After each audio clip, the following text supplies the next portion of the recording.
Go on. Think of the scariest monster you can imagine. The thing under your bed, the shape in the woods, the face at the window. Now, take that fear and realize it is a comforting lie, because the true masters of terror are not here to stalk you. They are not hiding in your closet. They exist on a scale so vast, their very presence redefines reality.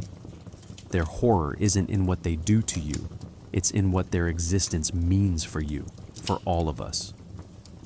In the cosmos of H.P. Lovecraft, monsters are not creatures. They are consequences. Consequences of a universe that is ancient, uncaring, and unimaginably strange. Before we begin, let me know in the comments where you're watching from and what time it is for you right now. Today, we are not just listing monsters.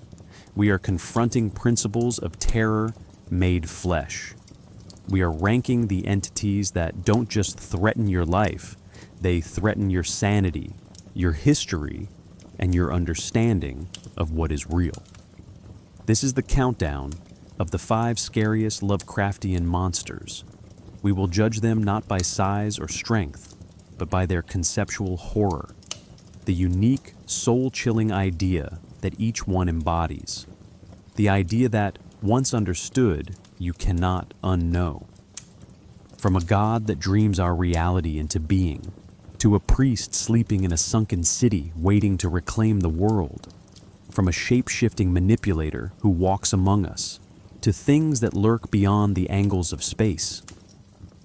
These are not just stories. They are warnings, and we are about to decode them. Let's begin with number 5. Howard Phillips Lovecraft began writing seriously in the 1910s, a period when the Western world was recalibrating its understanding of scale. Astronomers had recently confirmed that our galaxy was one among countless others. Geologists spoke casually of epochs spanning hundreds of millions of years. Evolutionary biology had displaced humanity from its presumed centrality in creation. Lovecraft, a committed materialist who rejected all forms of supernatural belief, recognized that these scientific revelations contained a peculiar horror. Not the horror of damnation or divine punishment, but something colder, the horror of cosmic irrelevance. His letters reveal a deliberate philosophical project. Writing to fellow pulp author Clark Ashton Smith in 1927, Lovecraft articulated his aesthetic goal with precision. He sought to evoke a malign and particular suspension or defeat of those fixed laws of nature, which are our only safeguard against the assaults of chaos and the demons of unplumbed space. This was not Gothic revival.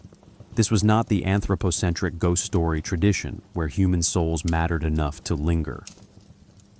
Lovecraft aimed to craft narratives where humanity's assumptions about reality itself proved tragically inadequate.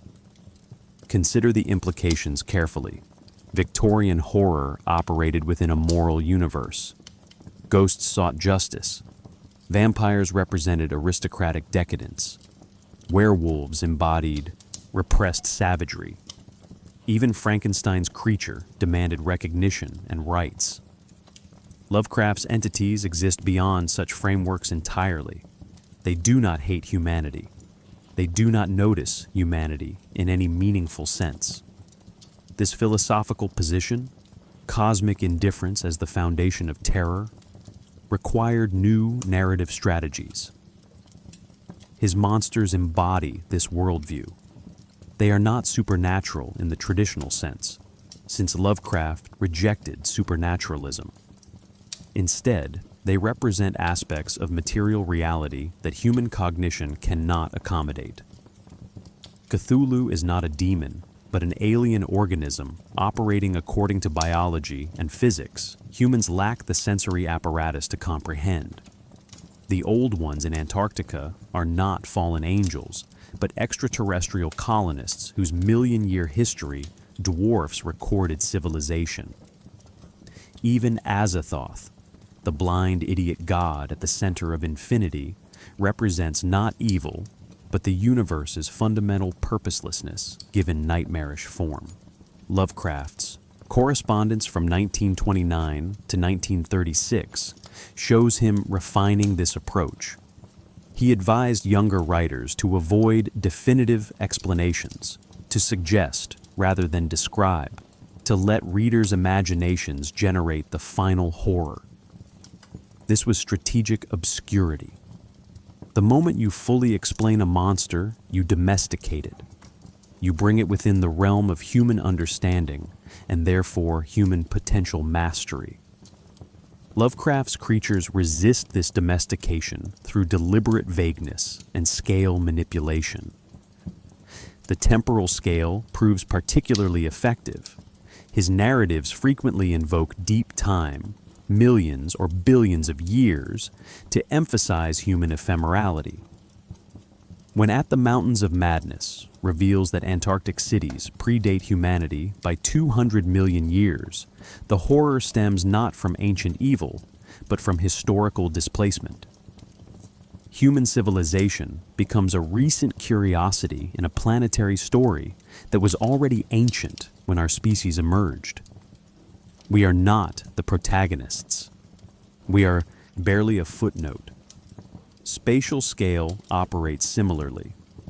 Lovecraft's entities often exist partially in our dimension, with the bulk of their being extending into spatial configurations human geometry cannot map. This non-Euclidean language serves a philosophical function. If three-dimensional space represents the limits of human sensory experience, then beings existing in additional dimensions become literally unthinkable. The horror lies in the failure of human cognition to process what it encounters. By the time Lovecraft died in 1937, he had created a new horror vocabulary. Subsequent writers would refine and expand these concepts, but the core innovation remained his: monsters as embodiments of philosophical positions, creatures designed to demonstrate that human understanding of reality was provisional at best, fatally inadequate at worst. The entities that follow in this countdown represent that innovation at its most effective. They are not simply frightening, they are epistemologically corrosive.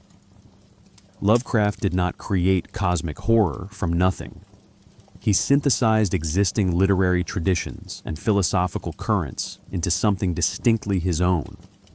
But the components were already circulating in late Victorian and Edwardian culture. Understanding these antecedents clarifies what made his innovation genuinely new. Arthur Machen's work provided crucial foundation. His 1894 novella, The Great God Pan, introduced the concept of pre-human survivals, ancient beings or forces that preceded civilization and remained indifferent to human moral categories. Machen's horror emerged from encounters with nature as fundamentally alien, not the domesticated pastoral landscape of romantic poetry, but something older and stranger. His 1907 story, The White People, depicted occult knowledge as genuinely dangerous, something that corrupted through comprehension rather than practice. Lovecraft absorbed this approach, but stripped away Machen's Catholic mysticism, leaving only the material horror. Lord Dunsany contributed aesthetic distance and dream logic. His collections, The Gods of Pagana, 1905, and Time and the Gods, 1906, presented deities who were beautiful, capricious, and utterly unconcerned with human welfare. Dunsany's prose style, archaic, measured, treating fantastic events with scholarly detachment, became a model for Lovecraft's narrative voice. The crucial difference: Dunsany's gods were imaginative constructs, explicitly fantastic. Lovecraft's entities would be framed as discoveries, things that existed whether humans acknowledged them or not. Algernon Blackwood's nature-based cosmic terror appears throughout Lovecraft's work. Stories like The Willows, 1907, and The Wendigo, 1910, depicted wilderness as actively hostile to human consciousness, places where natural laws operated according to principles human minds found unbearable. Blackwood's narrators often experienced breakdowns of perceptual categories, becoming fluid, space becoming unreliable, consciousness fragmenting under exposure to forces too vast for individual minds to contain. Lovecraft would transplant this technique from wilderness settings to urban archaeological discoveries and scientific expeditions. The philosophical background proves equally important. Arthur Schopenhauer's pessimistic metaphysics, particularly his concept of blind will underlying apparent reality, provided a framework for purposeless cosmic forces. If consciousness and reason were merely surface phenomena over a churning, directionless fundamental reality, then human meaning-making became a fragile illusion. Lovecraft never cited Schopenhauer directly, but the resonance is unmistakable. His entities often embody this blind will, Azathoth most explicitly, but also the Deep One's mindless fecundity and the Shoggoth's terrible emergence into something resembling sentience. Friedrich Nietzsche's image of the abyss that gazes back appears repeatedly in Lovecraft's investigation narratives. The structure is consistent. Scholars or investigators seek forbidden knowledge, obtain it, and find themselves fundamentally altered by the acquisition. The knowledge doesn't empower them. It destroys the conceptual frameworks that previously organized their reality. Nietzsche's warning about monsters and abysses becomes literal in Lovecraft's hands. Late 19th century occultism provided symbolic vocabulary. Theosophy's elaborate cosmologies of root races and cyclical time appear transformed in Lovecraft's prehistory. The Hermetic Order of the Golden Dawn's emphasis on ritual, grimoires, and hidden knowledge structures many of his narratives, though always treated as dangerous delusion or accidental contact with real but non-supernatural forces. Lovecraft took occultism's trappings, forbidden books, ancient languages, geometric symbols, and reframed them as either collective delusion or inadequate human attempts to map genuinely alien phenomena. Scientific materialism provided the final component. Lovecraft followed astronomical discoveries obsessively. The realization that Earth was a minor planet orbiting an unremarkable star in one galaxy among billions became, for him, a source of genuine existential horror. Evolution demonstrated that humans were biological accidents, recent arrivals with no special status. Geology revealed that the planet had existed for eons before life emerged and would continue long after life ended. These were not metaphors for Lovecraft. They were the literal context in which his fictional horrors operated. The synthesis was his alone. Mashane's mystical dread, plus Dunsany's aesthetic distance, plus Blackwood's nature, horror, plus Schopenhauer's pessimism, plus scientific materialism equals something unprecedented. Philosophical horror grounded in cosmic indifference and humanity's epistemological inadequacy. The monsters that emerged from this synthesis carried all these influences, transformed into narrative form. Lovecraft understood that names carry power, particularly in horror. His approach to nomenclature was deliberate and multifaceted, designed to create linguistic alienation while suggesting vast histories beyond human knowledge. The names of his entities are not randomly generated strings of syllables. They are carefully constructed tools for inducing unease. Consider the phonetic structure. Cthulhu resists comfortable English pronunciation. The initial consonant cluster feels wrong in the mouth. Lovecraft himself offered multiple pronunciations in letters to correspondents. Klul-hlu, Tulu, Klulu, suggesting that no human phonetic system could accurately reproduce the name. This ambiguity serves a function. If readers cannot even speak the name correctly, they are immediately marked as linguistic outsiders to whatever reality these entities inhabit. The unpronounceable name becomes a barrier between human understanding and cosmic truth. Other names follow similar patterns. Nyarlathotep combines guttural stops with liquid consonants in unsettling alternation. Azathoth ends with a harsh dental fricative that feels incomplete, requiring something more. Yog-Sothoth uses doubled consonants and the archaic yog construction to suggest antiquity. Shub-Niggurath deliberately incorporates phonemes that sound vaguely obscene in English without being explicit. Each name contains a kernel of wrongness, a sound shape that human vocal apparatus can approximate but never fully capture. The etymological roots prove equally calculated. Lovecraft drew from Greek and Latin extensively, but always with corruption. Necronomicon combines Greek nekros, dead, with nomos, law, and the Latin suffix, icon, to create Book of Dead Names, or Image of the Law of the Dead. The construction is plausible enough to suggest genuine ancient origin, while being artificial enough that classicists recognize the forgery. This calculated inauthenticity invites readers into complicity. We know it's fake, but we agree to treat it as real for the narrative's duration. Cthulhu supposedly derives from a tongue spoken by pre-human beings, placing it beyond human linguistic evolution entirely. R'lyeh, the sunken city where Cthulhu sleeps, uses the apostrophe to suggest phonetic elements English orthography cannot represent. This typographical strategy became standard in fantasy and science fiction, the apostrophe signaling alien or ancient languages, but Lovecraft was among the first to deploy it systematically for horror purposes. Compare this approach to earlier occult fiction. Gothic novels used Latin for incantations, suggesting Catholic ritual or medieval scholarship.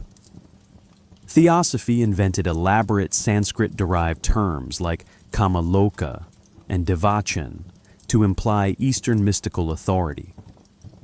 Lovecraft's strategy differed fundamentally. His linguistic inventions didn't claim existing cultural authority. They suggested something older than any human culture, languages that existed before human vocal cords evolved to their present configuration. The grimoire names follow this pattern. The Pinacotic manuscripts use the unusual initial PN cluster, borrowing from Greek pneuma, breath, spirit, but rendering it strange. The R'lyeh text again deploys the alienating apostrophe. Unaussprechlichen Kulten, nameless cults, uses German to suggest forbidden Central European scholarship, while the actual German is slightly wrong. Unaussprechliche would be grammatically correct. These small incorrectnesses are not errors, but features, suggesting texts translated through multiple languages or transcribed by minds breaking under the weight of their contents. The incantatory function of these names matters. In occult traditions, barbarous names, words without clear meaning in any known language, were believed to hold power precisely because they bypassed rational meaning. Speaking them was supposed to create effects, directly, without semantic mediation. Lovecraft, who rejected actual magic, nevertheless understood its psychological function. His unpronounceable names invite readers to attempt pronunciation, creating a miniature ritual act. You speak the name, however imperfectly, and in doing so perform a small ceremony of acknowledgement. Typography reinforces this effect. The appearance of these words on the page, Cthulhu, Yog-Sothoth, Nyarlathotep, is visually arresting. The unusual letter combinations create textual obstacles, moments where reading stumbles. This is intentional cognitive disruption. Horror fiction typically aims for transparency, pulling readers into narrative flow. Lovecraft's linguistic strategy does the opposite. It creates friction, making readers conscious of the artifice while simultaneously inviting them to accept it. Modern readers encounter these names already domesticated through decades of repetition. In gaming, fiction, and internet culture, Cthulhu has become familiar, even cute. But attempting to read these names for the first time in 1920s pulp magazines, encountering them cold without cultural context, the effect would have been genuinely estranging.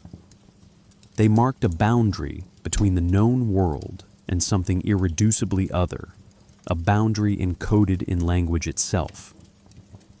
Lovecraft's most influential innovation may have been his method of constructing fictional authenticity. He created a mythology that presented itself as discovered rather than invented, borrowed rather than original. This required specific narrative strategies that his contemporaries and successors would develop into an entire aesthetic approach. The technique began with intertextual citation. In The Call of Cthulhu, 1926, the narrator references the Necronomicon as a source text, treating it as a real historical document. Later stories by Lovecraft would reference the same book, along with invented authors like Abdul al-Hazred and fictional scholars like Professor Laban Shrewsbury. Other writers in Lovecraft's circle, Robert E. Howard, Clark Ashton Smith, Robert Bloch, were invited to reference these same fictional sources in their own stories. The result was a web of cross-references that mimicked genuine scholarly apparatus. This wasn't entirely unprecedented. Gothic novels often included false historical documents and framing narratives. But Lovecraft's approach differed in scale and consistency.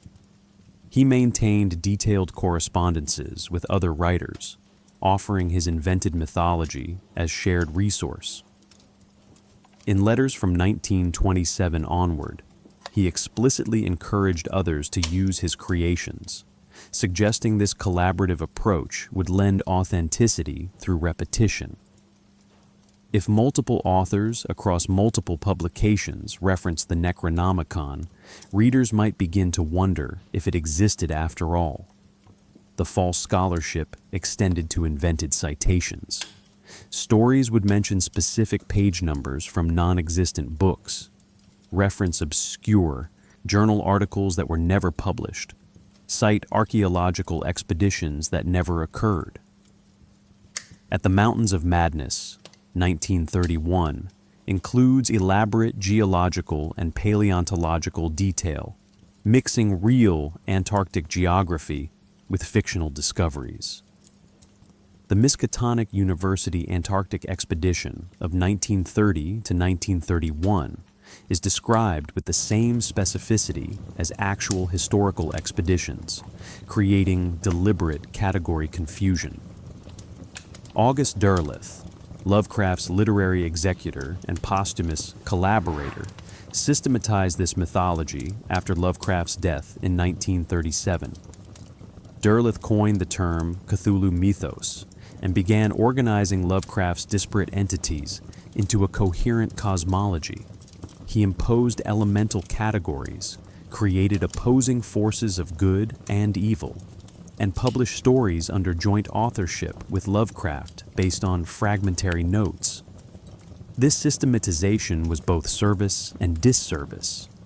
It made the mythology more accessible, but also more conventional, replacing Lovecraft's deliberate ambiguity with quasi-theological structure. The Necronomicon became the test case for how far fictional authentication could extend. Throughout the 1930s and 1940s, college students reportedly requested it from university libraries. Librarians began receiving enough inquiries that some created standardized responses explaining the book's fictional nature. This represented a kind of success. The myth had achieved enough cultural penetration that institutional gatekeepers needed protocols for handling it. But it also demonstrated the limits. Unlike truly successful hoaxes, the Necronomicon's fictional status remained transparent to anyone who investigated seriously. The question of hoax versus fiction matters here. Lovecraft never claimed his mythology was real. His letters make explicit that everything was invented for aesthetic effect. Yet the narrative strategies he employed were precisely those used by actual hoaxers and occultists: false citations, cross-referencing, appeals to ancient authority. The difference lay in framing and audience expectation. Pulp magazine readers in the 1920s understood they were reading fiction, even as that fiction deployed authentication strategies associated with nonfiction. Compare this to later developments. The satanic panic of the 1980s saw role-playing games like Call of Cthulhu, 1981, accused of promoting actual occultism. The game's detailed treatment of Lovecraft's mythology, including mock-ups of grimoire pages and ritual descriptions, was taken as evidence of real magical practice by critics who didn't recognize the fictional frame. This demonstrated both the success and danger of Lovecraft's authentication strategies. They worked too well, becoming culturally real even as their fictional origin remained documented. Internet culture has amplified this dynamic. The SCP Foundation, a collaborative horror writing project that began in 2008, directly inherits Lovecraft's fictional documentation approach. It presents anomalous entities through bureaucratic reports, creating authentication through bureaucratic language rather than occult trappings. Slenderman emerged through similar mechanisms. Collaborative fiction presented as found evidence, photographs and documents treated as real within a knowing fictional frame. Both demonstrate that Lovecraft's core innovation, treating fiction as discovered evidence, remains generative nearly a century later. The epistemic game Lovecraft initiated continues. We know these entities are fictional. We have documentation of their creation. Yet the mythology has achieved a kind of cultural reality through sheer repetition and collaborative investment. When someone references Cthulhu in casual conversation, they don't need to explain the reference. The mythology has become part of shared cultural vocabulary, occupying the same conceptual space as actual mythological systems. This was Lovecraft's achievement, creating a mythology that functions mythologically, despite its transparent fictional status. The monsters that follow in this countdown benefit from that achievement. They arrive pre-authenticated, carrying the weight of decades of collaborative myth-building. Cosmic insignificance functions as the foundational principle underlying Lovecraft's entire project. This is not the comfortable insignificance of traditional religious humility, where humans are small but precious to a caring deity. This is absolute irrelevance. The universe, in Lovecraft's materialist cosmology, operates according to physical laws that have no concern for human welfare, human meaning, or human survival. His entities embody this principle in narrative form. The philosophical term is cosmicism, a worldview in which humanity occupies no privileged position in the universe's structure or purpose. Lovecraft articulated this position explicitly in his 1927 essay, Supernatural Horror in Literature, arguing that the oldest and strongest fear is fear of the unknown, but the most profound fear is recognition of humanity's cosmic marginality. When his narrators encounter entities like Cthulhu or Azathoth, the horror stems not from personal danger, but from the shattering of anthropocentric illusions. The universe is revealed as fundamentally inhospitable to human categories of meaning. Anti-teleology operates throughout these narratives. Traditional horror assumes purpose, even if that purpose is malevolent. Vampires hunt, demons corrupt, ghosts haunt. Lovecraft's entities rarely demonstrate purposeful interaction with humanity. Cthulhu sleeps. Azathoth writhes mindlessly at the center of infinity. The Mygo harvest human brains for transportation, but display no more malice than a farmer harvesting wheat. When these beings damage humanity, it occurs as side effect rather than intention. We are not important enough to hate. Scale manipulation creates visceral disorientation. Lovecraft deploys temporal scale relentlessly. His entities existed for millions or billions of years before humanity emerged. At the Mountains of Madness reveals Elder Thing civilizations flourishing 200 million years ago, rendering all human history a recent footnote. This temporal vastness makes human concerns appear comically trivial.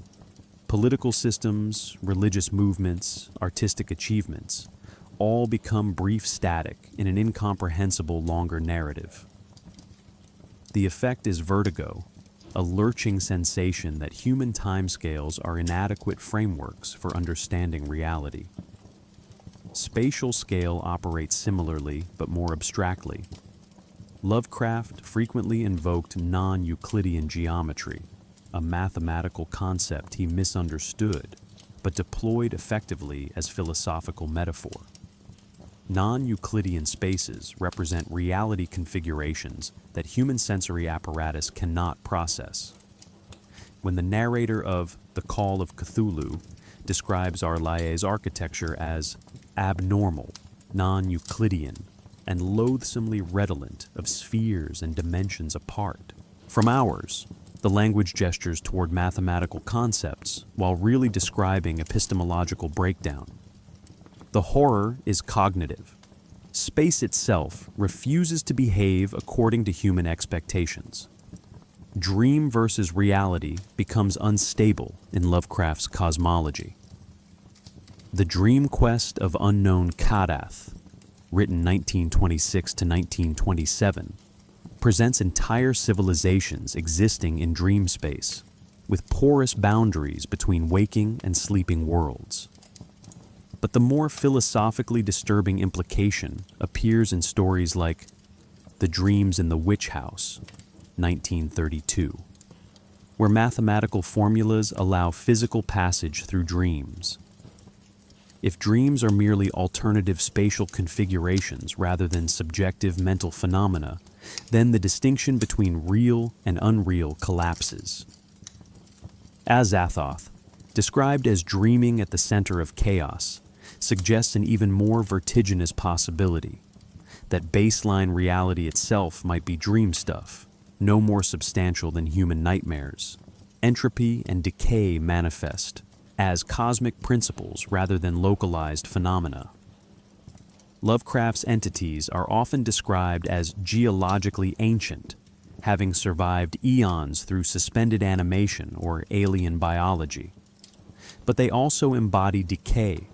Cthulhu is called the Great Priest of the Old Ones, who waits in his house at R'lyeh, with waiting itself becoming a form of eternal deterioration. The Shoggoths, created as biological servants, represent entropy through evolutionary rebellion. Created life gaining unwanted sentience and turning against creators mirrors the heat death of the universe. Order degrading into chaos regardless of intention or desire. Knowledge operates as contamination rather than enlightenment.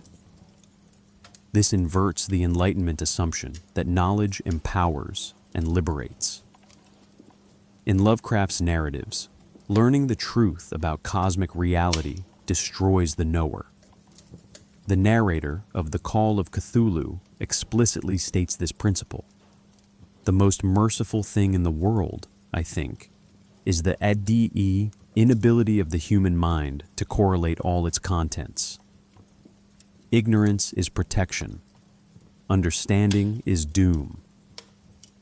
This epistemic pessimism reflects Lovecraft's materialism. If reality operates according to principles indifferent to human welfare, then accurately understanding reality will necessarily cause psychological damage. Mathematics becomes gateway to horror. Several stories feature protagonists who discover that certain geometric configurations or mathematical formulas allow passage between dimensions or contact with alien entities. The Dreams in the Witch House depicts Walter Gilman learning non-Euclidean calculus and accidentally opening himself to extra-dimensional intrusion. This represents profound anxiety about rationality itself. If pure reason, humanity's supposed highest faculty, leads directly to madness and destruction, then no cognitive safe harbor exists. Even mathematics, the most abstract and seemingly safe form of knowledge, becomes dangerous when pursued far enough. The philosophical consistency is remarkable. Every major Lovecraftian entity embodies one or more of these principles. They are not simply powerful, they are powerful in ways that invalidate human frameworks for understanding power. They are not simply ancient, they are ancient in ways that make human history irrelevant. They are not simply alien, they are alien in ways that break the categories alien and familiar themselves. This is why they persist as horror icons. They represent not just threats, but challenges to basic assumptions about reality, knowledge, and meaning. The countdown that follows examines specific manifestations of these principles, entities that exemplify cosmic horror at its most philosophically corrosive. Lovecraft's mythology lacks the systematic organization of traditional theology, but broad categories emerge from analyzing his complete works and correspondence. These categories are not definitive. Lovecraft deliberately kept his cosmology fluid and contradictory, but they provide useful analytical framework for understanding the different types of horror his entities embody. The Great Old Ones represent imprisoned power. Cthulhu serves as the primary example, an entity of enormous power rendered temporarily impotent through cosmic circumstance. According to The Call of Cthulhu, these beings once ruled Earth, but became trapped when the stars were wrong, imprisoned in death-like sleep until astronomical conditions permit their return. This creates temporal horror. They existed before, they will exist again. Human civilization occupies only the interval of their slumber. Hastur, mentioned briefly in several stories, follows similar patterns. These entities possess individual identity and apparent purpose, distinguishing them from the more abstract outer gods. The outer gods embody cosmic forces at their most impersonal. Azathoth, described as the blind idiot god at the center of infinity, represents purposeless, chaos given minimal personification. It does not think, plan, or desire. It simply exists, a nuclear furnace of mindless energy around which lesser beings orbit. Yog-Sothoth, conversely, represents totality of time and space, described as coterminous with all existence. It knows the gate and is the gate, suggesting some kind of universal awareness without consciousness as humans understand it. Nyarlathotep occupies a unique position, called the crawling chaos and sole messenger of the outer gods. It appears to possess intentionality and takes direct interest in human affairs, unlike its fellow outer gods. The distinction matters philosophically. The Great Old Ones can be opposed, potentially defeated, or at least re-imprisoned. They operate within reality's structure, However alien their nature, the outer gods are reality structure. You cannot fight Yog-Sothoth any more than you can fight space-time itself. This categorical difference produces different types of horror. The Great Old Ones threaten civilization and sanity. The outer gods threaten the coherence of existence itself. Deep Ones and servitor races introduce evolutionary horror. The Deep Ones from the shadow over Innsmouth are amphibious humanoids who interbreed with coastal human populations, producing hybrid offspring that gradually transform into full Deep Ones. This is biological horror, your own body betraying you, genes expressing toward an inhuman final form. The transformation is involuntary and inevitable, reflecting eugenic anxieties that pervaded early 20th century culture. Lovecraft's racism is most explicit in these narratives, with miscegenation producing literal monsters. Modern readers must contend with this uncomfortable reality. Some of cosmic horror's most effective imagery emerges from the author's most reprehensible attitudes. The servitor races extend this biological dread.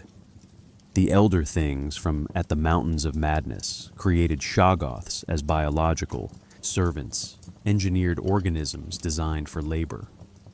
The Shoggoths eventually developed rudimentary intelligence and rebelled, destroying their creator's civilization.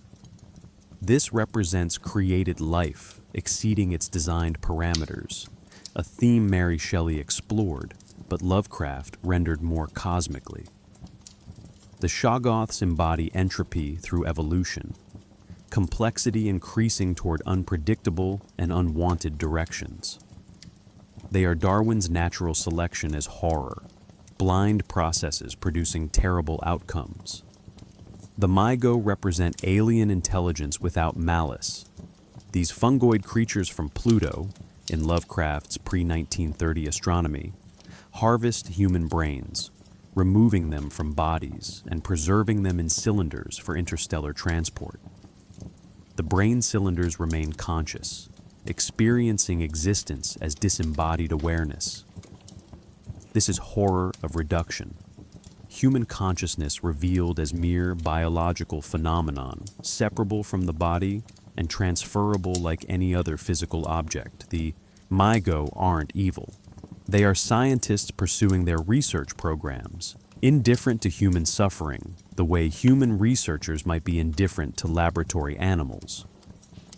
August Derleth's posthumous systematization imposed elemental categories: water, Cthulhu; earth, Shub-Niggurath; air, Hastur; fire, Cthulhu. He also created a cosmic struggle between benevolent elder gods and malevolent old ones, directly contradicting Lovecraft's vision of amoral cosmic forces.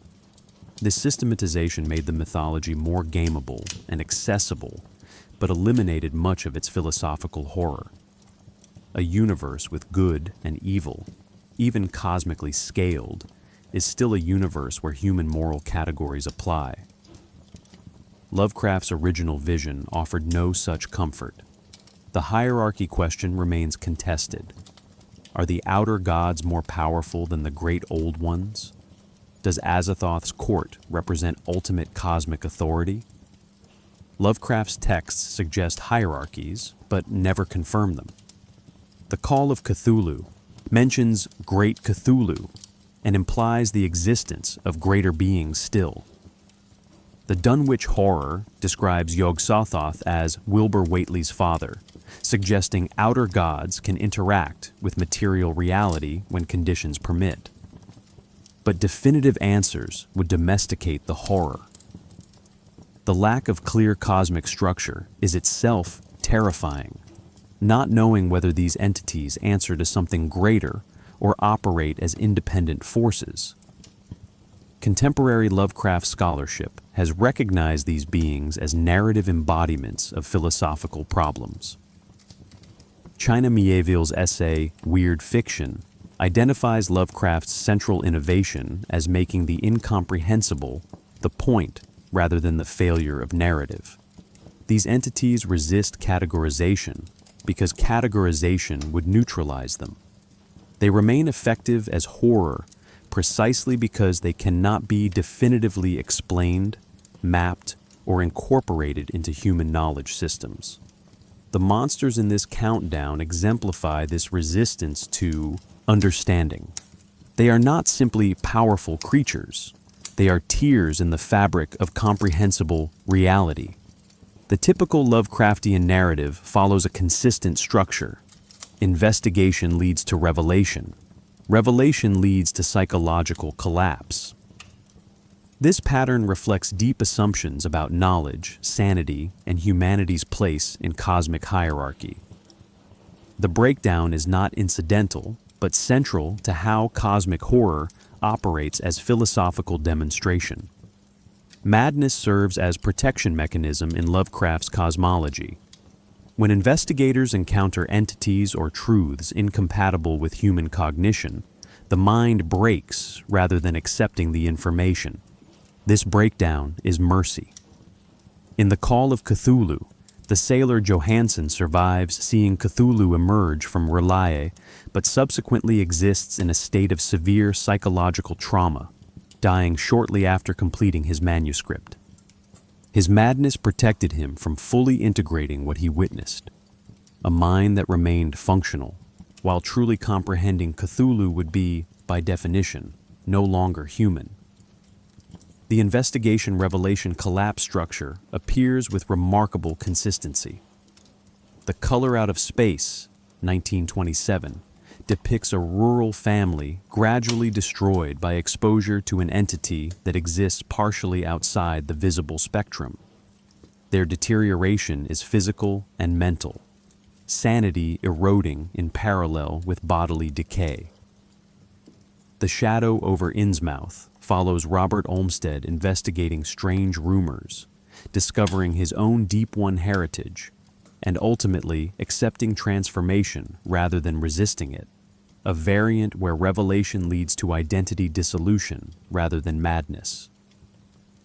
The Whisperer in Darkness, 1930, features Albert Wilmarth uncovering evidence of Migo presence in Vermont, culminating in the famous horror of discovering his correspondent has been replaced by a brain cylinder and wax mask. Heredity introduces deterministic horror. Several stories reveal that characters carry genetic predisposition toward cosmic entanglement. Wilbur Whateley in The Dunwich Horror is literally half human, his father being Yog Sothoth. His fate is coded into his biology. The Innsmouth narrator discovers his own Deep One ancestry and feels the pull toward transformation as irresistible genetic expression. This biological determinism reflects eugenic thinking prevalent in Lovecraft's era, but functions narratively as another form of cosmic helplessness. You cannot escape what you are. Your body knows truths your mind refuses to accept. Cultists represent those who know and survive through worship. Rather than being destroyed by knowledge of cosmic entities, they accommodate that knowledge by positioning themselves as servants. The Cthulhu cult in The Call of Cthulhu spans global cultures. Louisiana swamp dwellers, Greenland Eskimos, Pacific Islanders, all worshiping the same entity. Their rituals serve psychological function, transforming helplessness into agency through performance of submission.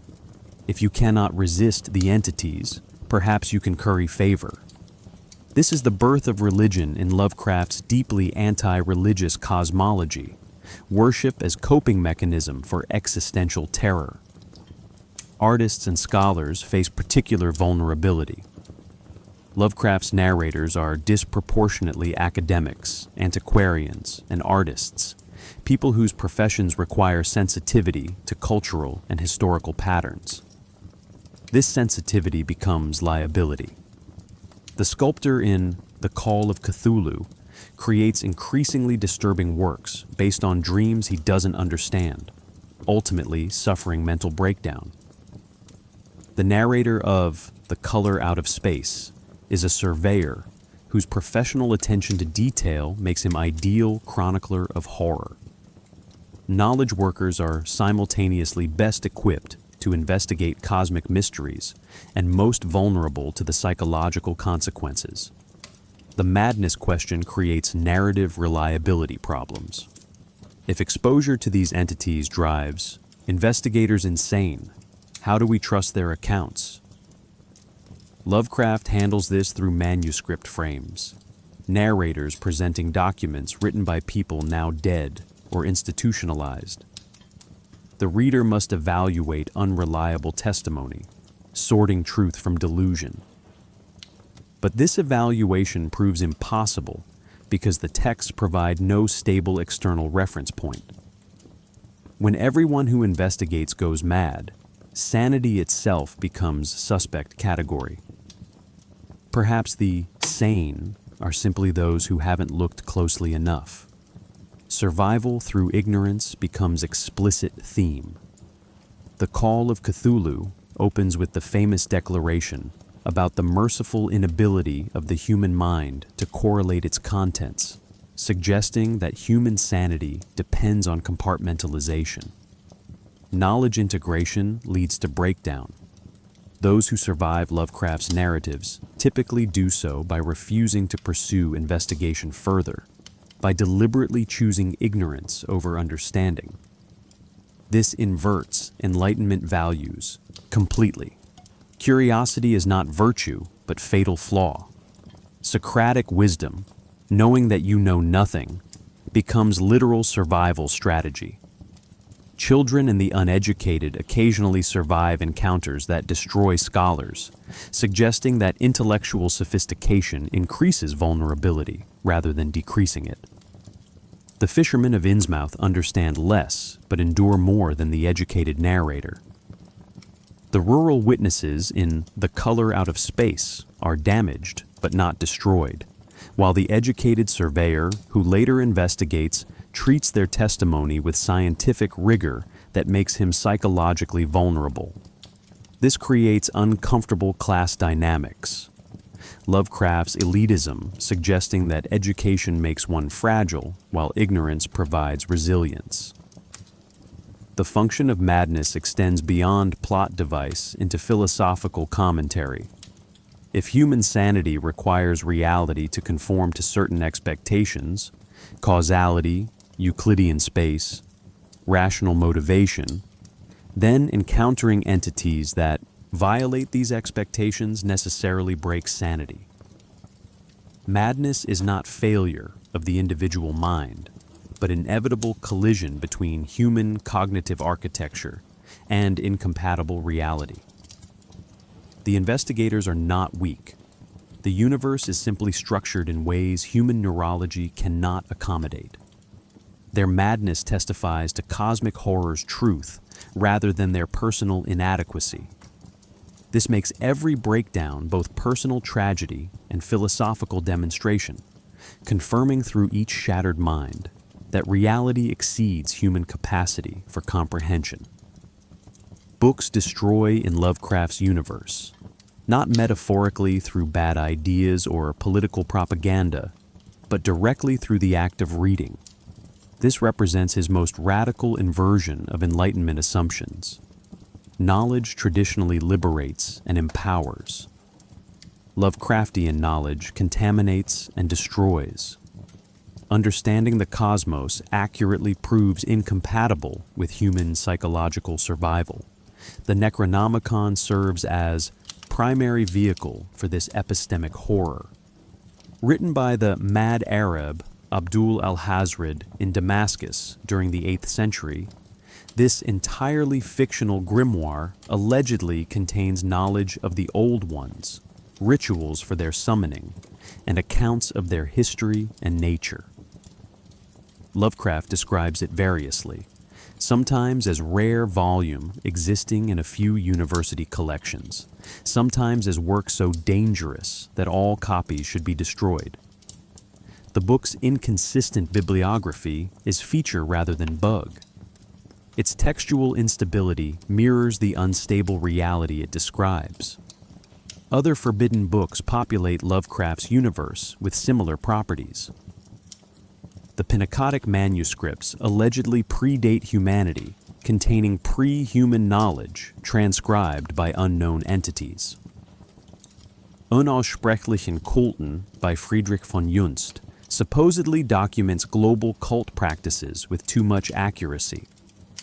The Arlia text offers partial translation of non-human inscriptions. Each book represents a different type of forbidden knowledge, prehistoric, anthropological, linguistic, but all share the property of destroying those who read them too carefully. This is not moral corruption. It is cognitive incompatibility. Science leads to horror when pursued rigorously. At the Mountains of Madness features a scientific expedition conducting legitimate geological research. Their methods are impeccable. Their documentation is thorough. These virtues make the horror worse.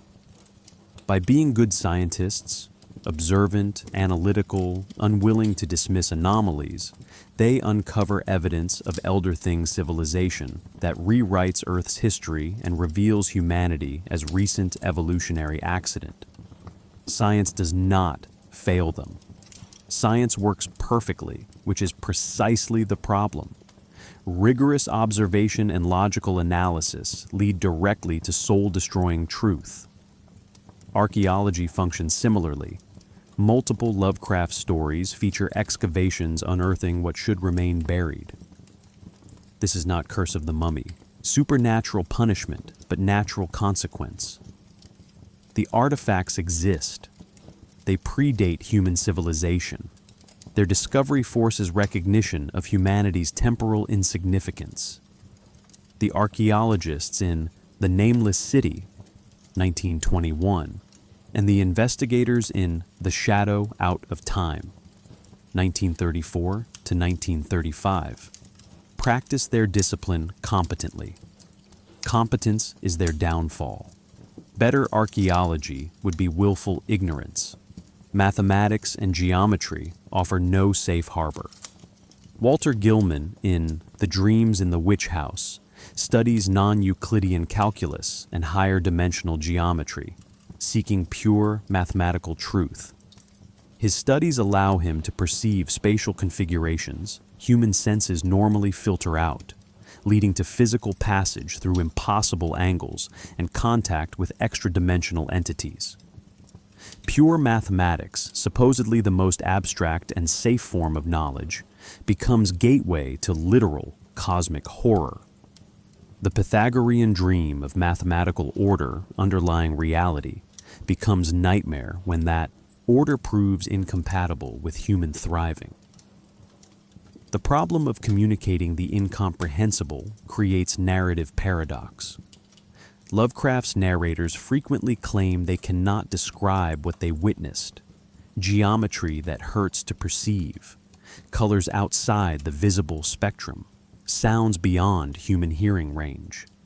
Yet they must communicate enough for the story to function. The solution is strategic vagueness and metaphor. Descriptions circle around the central horror without pinning it down. Cthulhu is a mountain walked or stumbled, suggesting scale and movement without definite form. The color out of space is unlike any known colors of our universe, requiring negative definition. This vagueness is not writerly failure, but philosophical necessity. Things genuinely outside human conceptual frameworks cannot be described in human language. Knowledge hierarchies collapse. Normally, partial knowledge leads to complete knowledge through accumulation. Lovecraft inverts this. Partial knowledge of cosmic entities is survivable. Complete knowledge destroys. But there is no clear boundary between partial and complete. No warning sign saying, "Stop here." Investigators pursue understanding incrementally, each piece of information seeming manageable, until some threshold is crossed and sanity fails. This makes knowledge-seeking a randomized punishment scenario. You don't know which piece of information will be the fatal one. Books within books create infinite regress. Characters read books describing other books, which describe still others. The Necronomicon quotes from the Akkadic manuscripts. Von Junst's Unaussprechlichen Kulten references both. Each layer supposedly brings the reader closer to original sources of forbidden knowledge, but the origin point remains always one text further back. This mirrors the structure of cosmic horror itself. Each revelation suggests deeper horror beyond, without final revelation that would provide closure. The investigator is always approaching ultimate knowledge, but never arriving, trapped in asymptotic approach to truth that would destroy if actually reached. Survival requires deliberate epistemological limitation. The few investigators who survive Lovecraft's narratives do so by choosing ignorance, by refusing to read that final chapter or translate that last inscription. This creates ethical paradox. As knowledge seekers, they have professional and moral obligation to pursue truth. As beings who wish to survive psychologically intact, they must refuse that pursuit. Lovecraft offers no resolution to this paradox. Both positions are valid. Both lead to tragedy, either madness through knowledge or willful ignorance that leaves cosmic threats undocumented. The investigators are damned regardless of choice. The epistemic collapse is complete. Science, rationality, scholarship, mathematics, all paths to understanding lead to the same destination. Not because they are flawed methods, but because they are effective methods applied to a reality that human minds are not equipped to comprehend. The faithful application of reason leads to reason's destruction. This is Lovecraft's most disturbing philosophical proposition, that human cognitive faculties, evolved for survival in terrestrial environments, are fundamentally inadequate for understanding the universe they inhabit. The monsters in this countdown embody specific aspects of this proposition. Each represents a different way that reality exceeds human capacity for safe comprehension. Lovecraft's cosmic horror emerged gradually through iterative experimentation across 2 decades of pulp fiction publication. The early stories established patterns that later works would refine and elaborate. Understanding this development clarifies how his most effective monsters evolved from initial conception to canonical status. Dagon appeared in 1919, though written in 1917. This brief story established the investigation-revelation breakdown template that would define Lovecraft's mature work. A morphine-addicted narrator recounts discovering a risen portion of ocean floor during World War I, finding megalithic ruins decorated with bas-reliefs depicting fish-human hybrids worshipping an enormous aquatic entity. The story ends with the narrator's suicide note as something approaches his apartment window. The pattern is complete. Curiosity leads to discovery. Discovery leads to knowledge that cannot be integrated. Integration failure leads to destruction. Every major Lovecraft story would follow this basic structure, with variations. The Call of Cthulhu solidified the methodology in 1926. This story introduced fragmented narrative structure, testimony compiled from multiple sources across different time spans and geographical locations. Francis Wayland Thurston inherits papers from his grand-uncle, a professor who investigated a mysterious cult. The papers contain police reports from Louisiana swamp raids in 1907 to 1908, accounts from Pacific Island encounters, and dream epidemic reports from 1925. Each fragment provides partial information. Assembled together, they reveal global Cthulhu worship and the temporary rising of Reliae in 1925. This mosaic approach became characteristic. Reality is too vast for single-perspective narration. Truth emerges only through assembling fragmentary evidence. The story also established cross-referencing strategy. Characters discover the Necronomicon in university libraries. They consult with colleagues who have encountered similar phenomena. The narrator's investigation involves archival research, suggesting these events have documentary traces for those willing to look. This transforms readers into potential investigators, the implication being that diligent research in actual libraries might uncover similar evidence. The boundary between fiction and world becomes deliberately permeable. The Dunwich Horror in 1928 demonstrated rural American Gothic adapted to cosmic horror. Wilbur Whateley's monstrous nature, part human, part Yog-Sothoth, brings cosmic entities into New England farming country. The story's climax features academic investigators from Miskatonic University using magical countermeasures from the Necronomicon to banish Wilbur's even more monstrous twin brother. This represented rare instance of successful human resistance to cosmic forces, making it somewhat atypical within Lovecraft's corpus.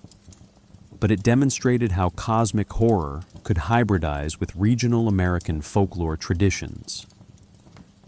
At the Mountains of Madness marked a maturation point in 1931, though it was rejected by Weird Tales editor Farnsworth Wright and published instead in Astounding Stories in 1936. This novella-length work combined scientific expedition narrative with cosmic horror, using Antarctic exploration as vehicle for revealing Earth's pre-human history. The detailed attention to geology, paleontology, and expedition logistics created unusual verisimilitude. The Elder Things emerge as fully realized alien civilization, complete with art, architecture, and recorded history spanning hundreds of millions of years. This was Lovecraft's most ambitious attempt to make cosmic horror scientifically plausible. The Shadow over Innsmouth in 1931 introduced the transformation horror that would become central to later Lovecraftian fiction. The narrator discovers his Deep One heritage and feels inevitable pull toward physical metamorphosis and submarine existence. This is body horror merged with cosmic horror, your flesh betraying you toward inhuman final form. The story also exemplified Lovecraft's method of using decaying New England seaports as settings, finding cosmic dread in American regional decline. The intertext connections grew denser through the 1930s. The Dreams in the Witch House, 1932, referenced both Nyarlathotep and Azathoth, while introducing new entities.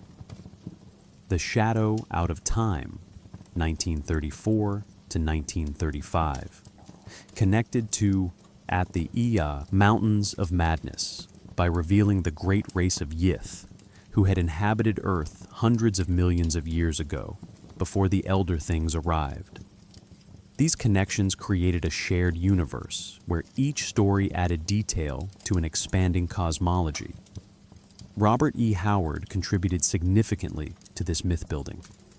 His 1931 story, The Black Stone, introduced the mad poet Justin Jeffrey and the mysterious nameless cults, which other writers would subsequently reference.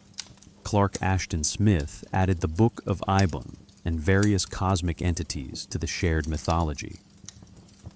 Robert Bloch, who began correspondence with Lovecraft in 1933, contributed stories that referenced Lovecraft's creations while adding his own innovations. This collaboration occurred through letters and published fiction, creating a genuinely collaborative mythology across multiple authors and publications. The pulp magazine ecosystem enabled this collaboration. Weird Tales, Astounding Stories, and similar publications maintained relatively stable readerships who would recognize cross-references between stories by different authors. The readers became participants in the game, tracking which entities appeared in which stories and noting inconsistencies or elaborations.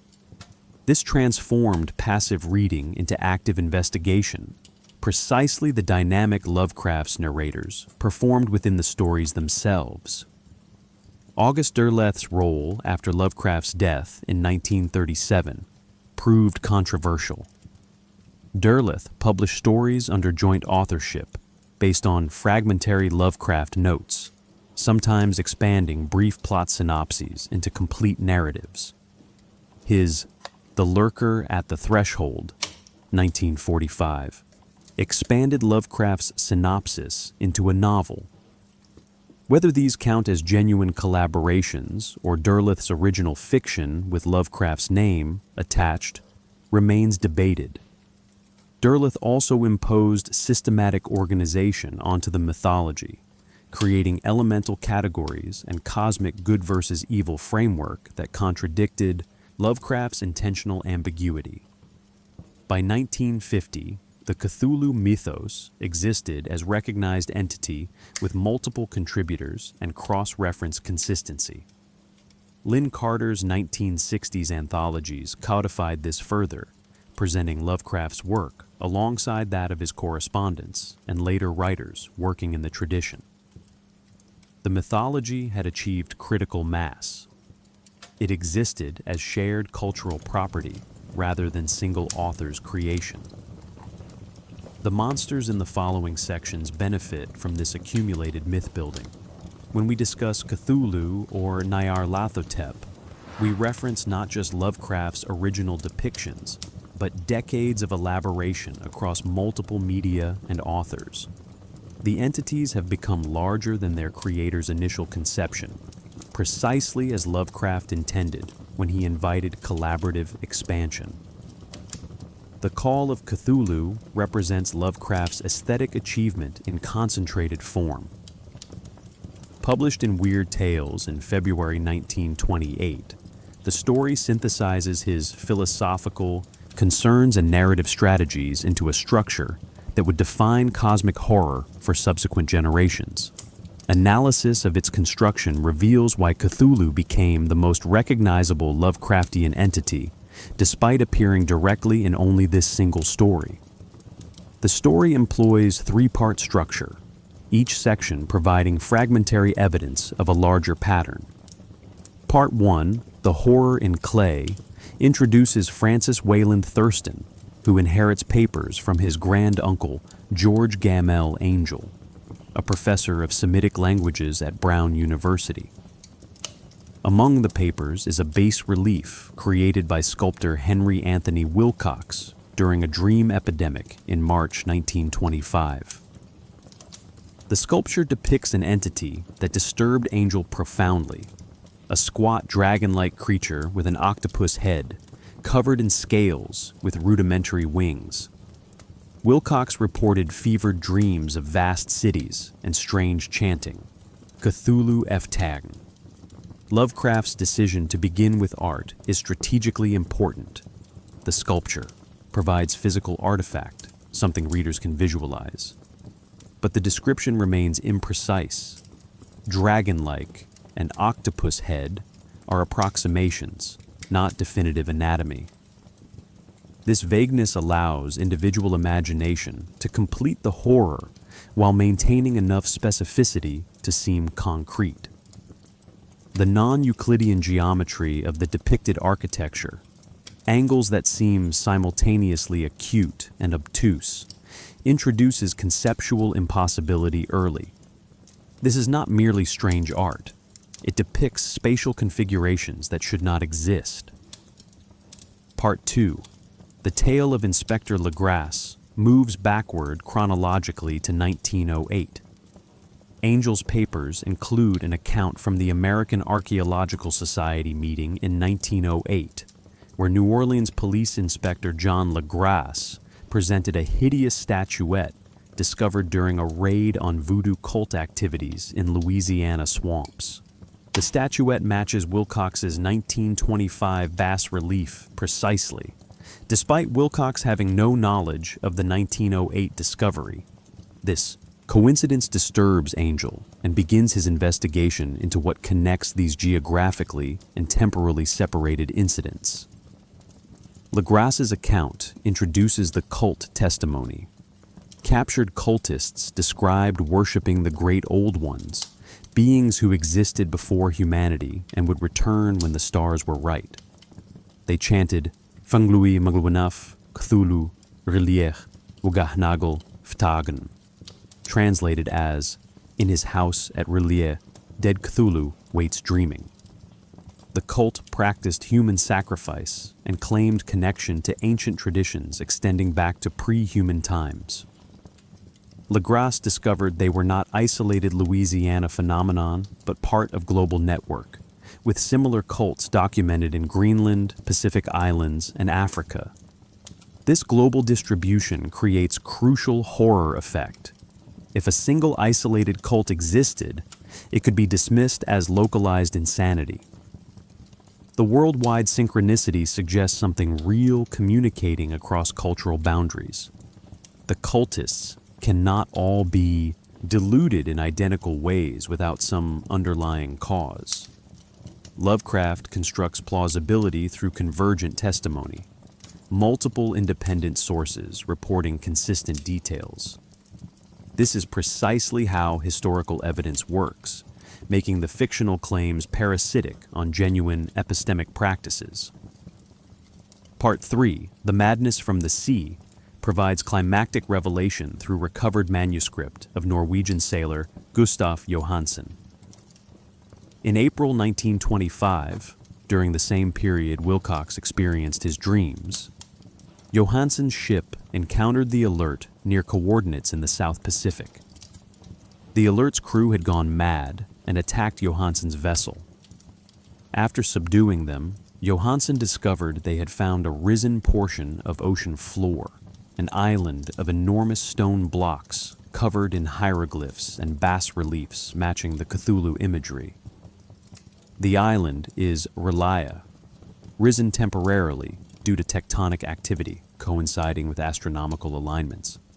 Johansen's manuscript describes non-Euclidean architecture in increasingly desperate language, geometries all wrong, abnormal architecture, angles and surfaces that disturb perception.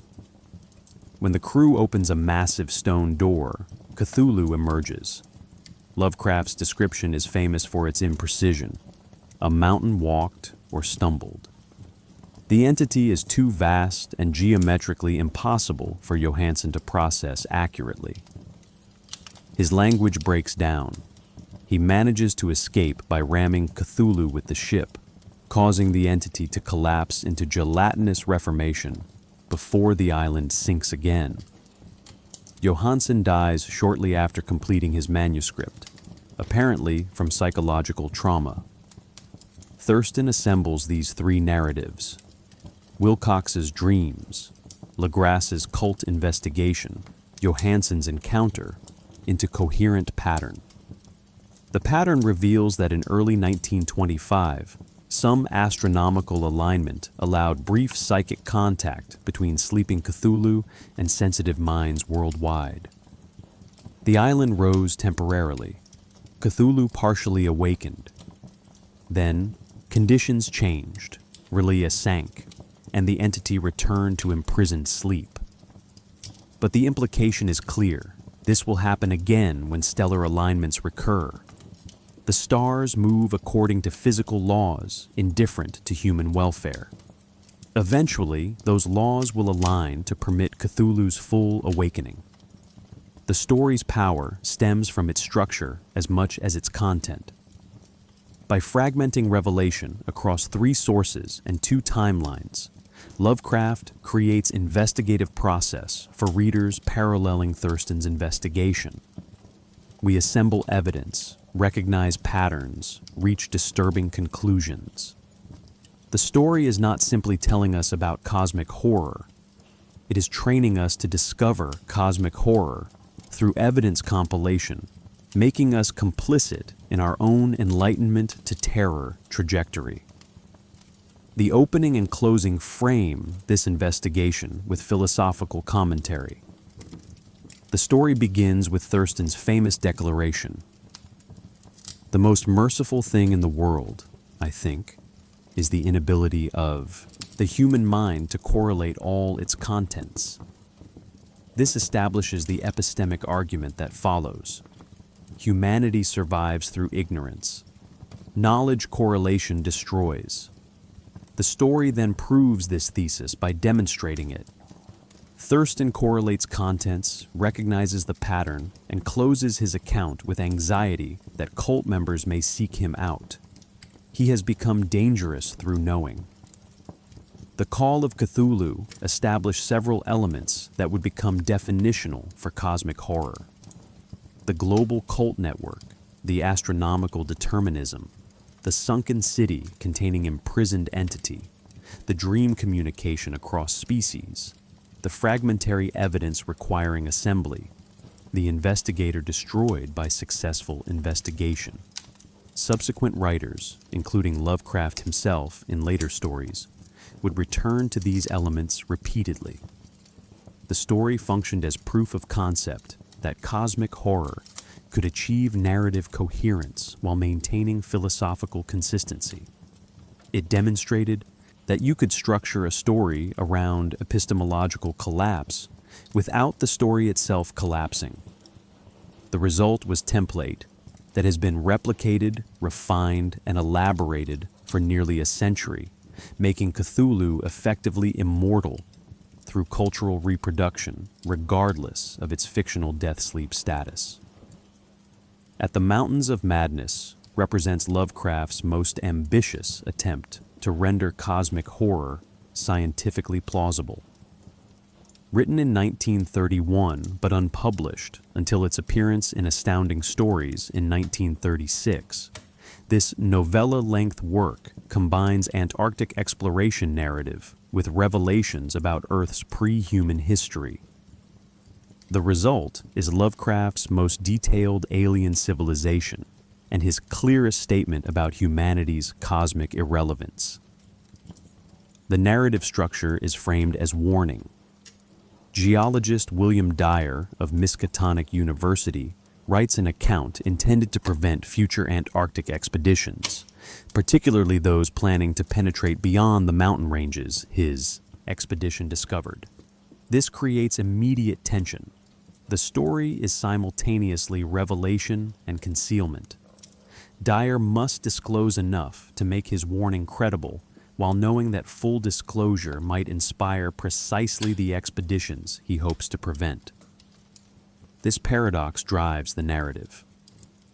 The Miskatonic expedition of 1930 to 1931 begins with conventional scientific objectives: geological surveys, fossil collection, ice core sampling. The meticulous attention to equipment, methodology, and logistics grounds the narrative in realism. Lovecraft researched actual Antarctic expeditions, incorporating accurate details about Starkweather Moore expedition planning and equipment. This verisimilitude is strategic. The more realistic the scientific framework, the more disturbing its eventual betrayal by discoveries that science cannot accommodate. Professor Lake's advance party discovers fossils that should not exist, specimens combining characteristics of multiple phyla in geometrically impossible configurations. The organisms possess characteristics of radiates, echinoderms, crustaceans, mollusks, and vertebrates simultaneously. Their cellular structure is alien. Their biochemistry operates according to unfamiliar principles. Carbon dating suggests they are at least 600 million years old, predating the Cambrian explosion. Lake's mounting excitement is palpable in his radio transmissions. He has discovered evidence of Precambrian complexity that rewrites evolutionary history. The expedition discovers intact specimens preserved in ice. Lake's team excavates 14 complete organisms and transports them to camp for study. The creatures are barrel-shaped, five-pointed, with starfish-like head appendages and multiple sensory organs. They possess wings, tentacles, and structures suggesting technological manipulation capability.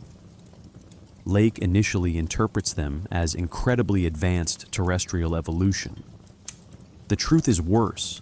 They are extraterrestrial colonists who arrived on Earth in the Archean period, before terrestrial life evolved beyond bacterial level.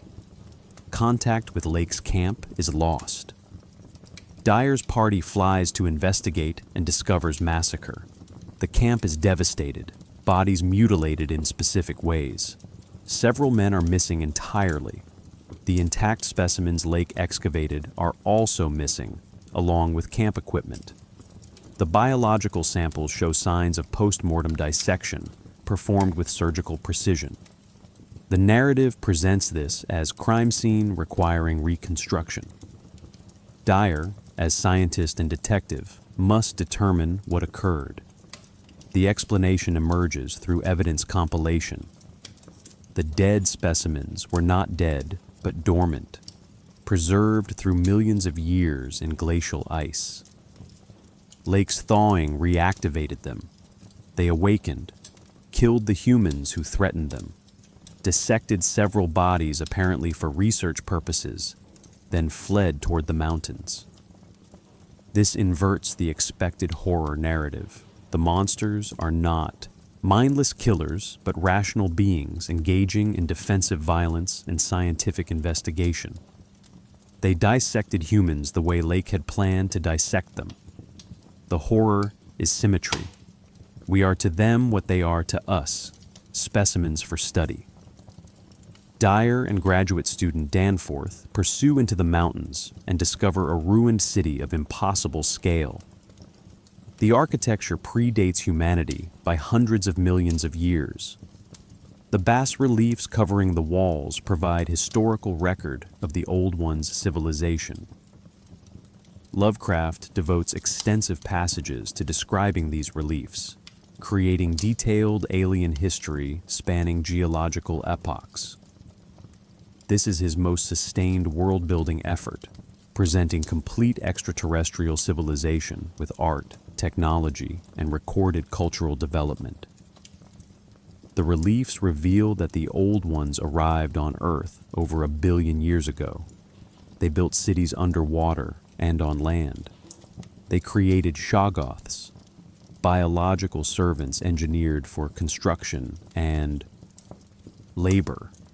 The shoggoths initially operated as non-intelligent tools, but eventually developed rudimentary consciousness and rebelled. The subsequent war destroyed much of the Old One's civilization, forcing survivors into decline. The city Dyer explores represents the final refuge of a once great culture reduced to degeneracy. The deepest horror emerges from recognizing that humanity exists because of the Old Ones. The reliefs show that they created terrestrial life, initially as joke, but later as colonization tool. They engineered organisms for specific purposes, shaping Earth's biology through deliberate intervention.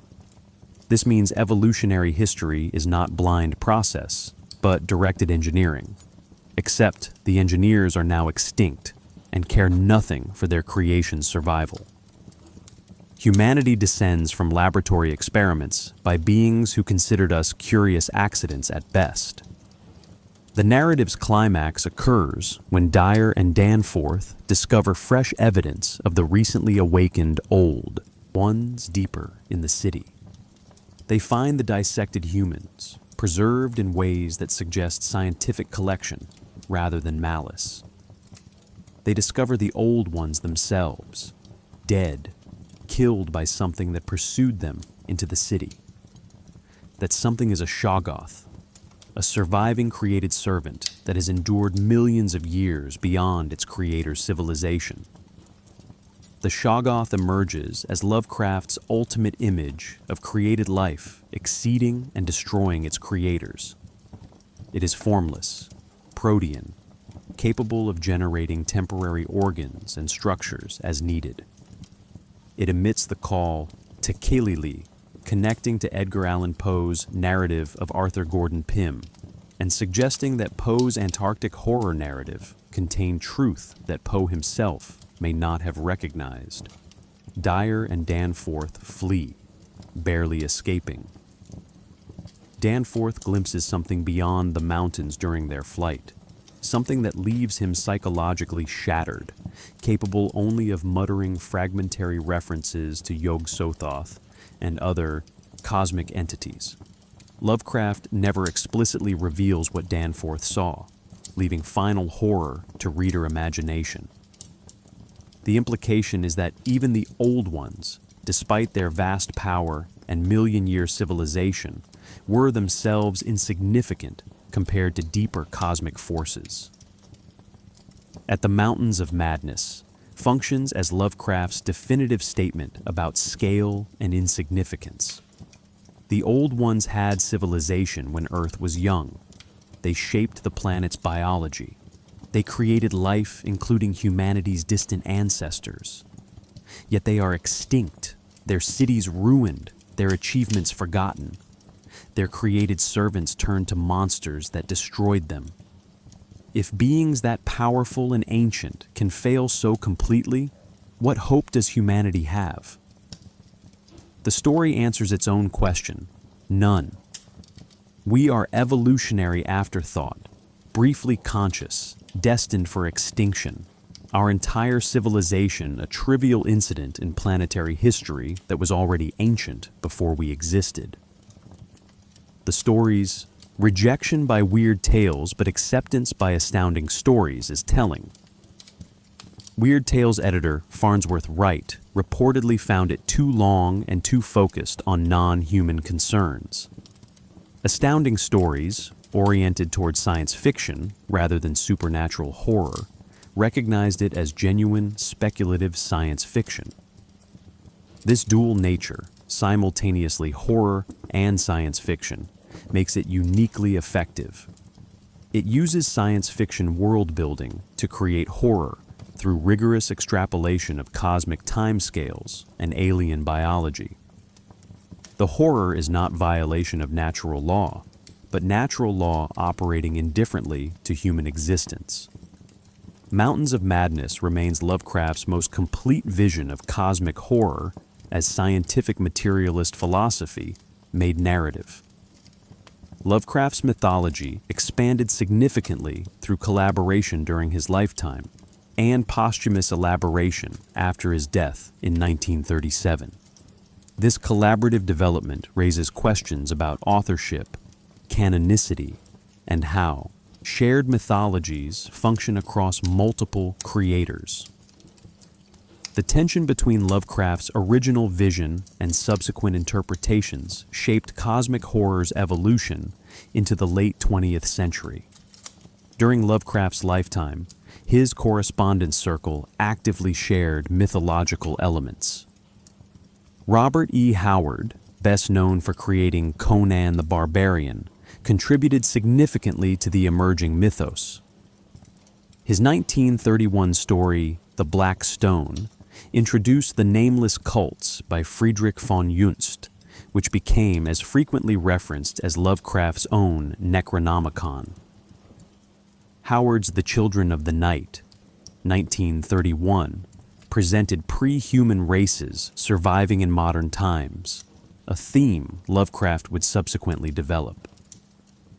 The two writers exchanged letters regularly, with Lovecraft encouraging Howard to use his created entities and Howard reciprocating. Clark Ashton Smith added his own distinctive contributions. His cycle of stories set in the fictional French province of Auvergne introduced the Book of Ibon, another forbidden grimoire that subsequent writers would reference.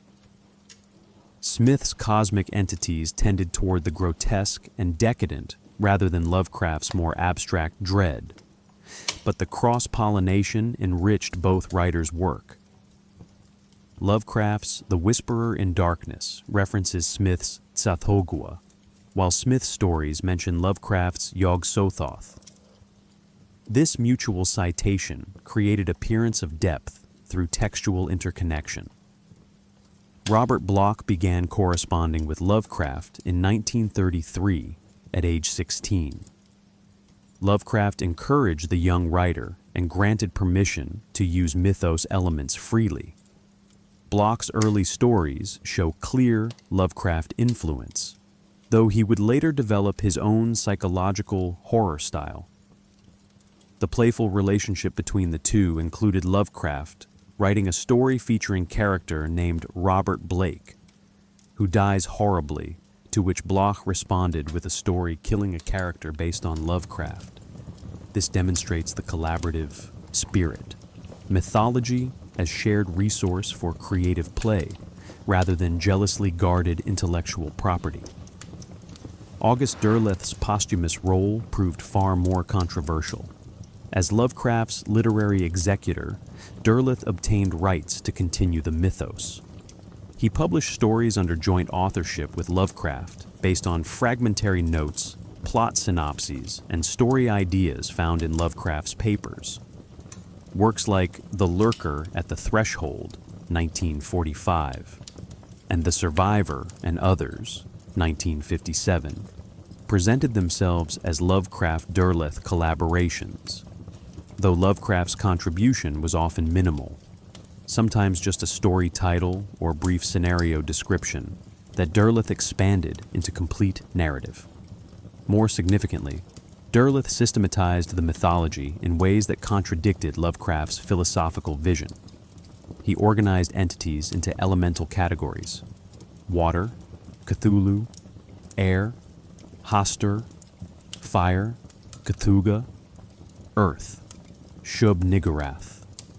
Imposing structure Lovecraft had deliberately avoided, created dichotomy between evil old ones and benevolent elder gods, transforming cosmic indifference into cosmic struggle between good and evil. This made the mythology more conventionally narrative-friendly, but eliminated much of its philosophical horror.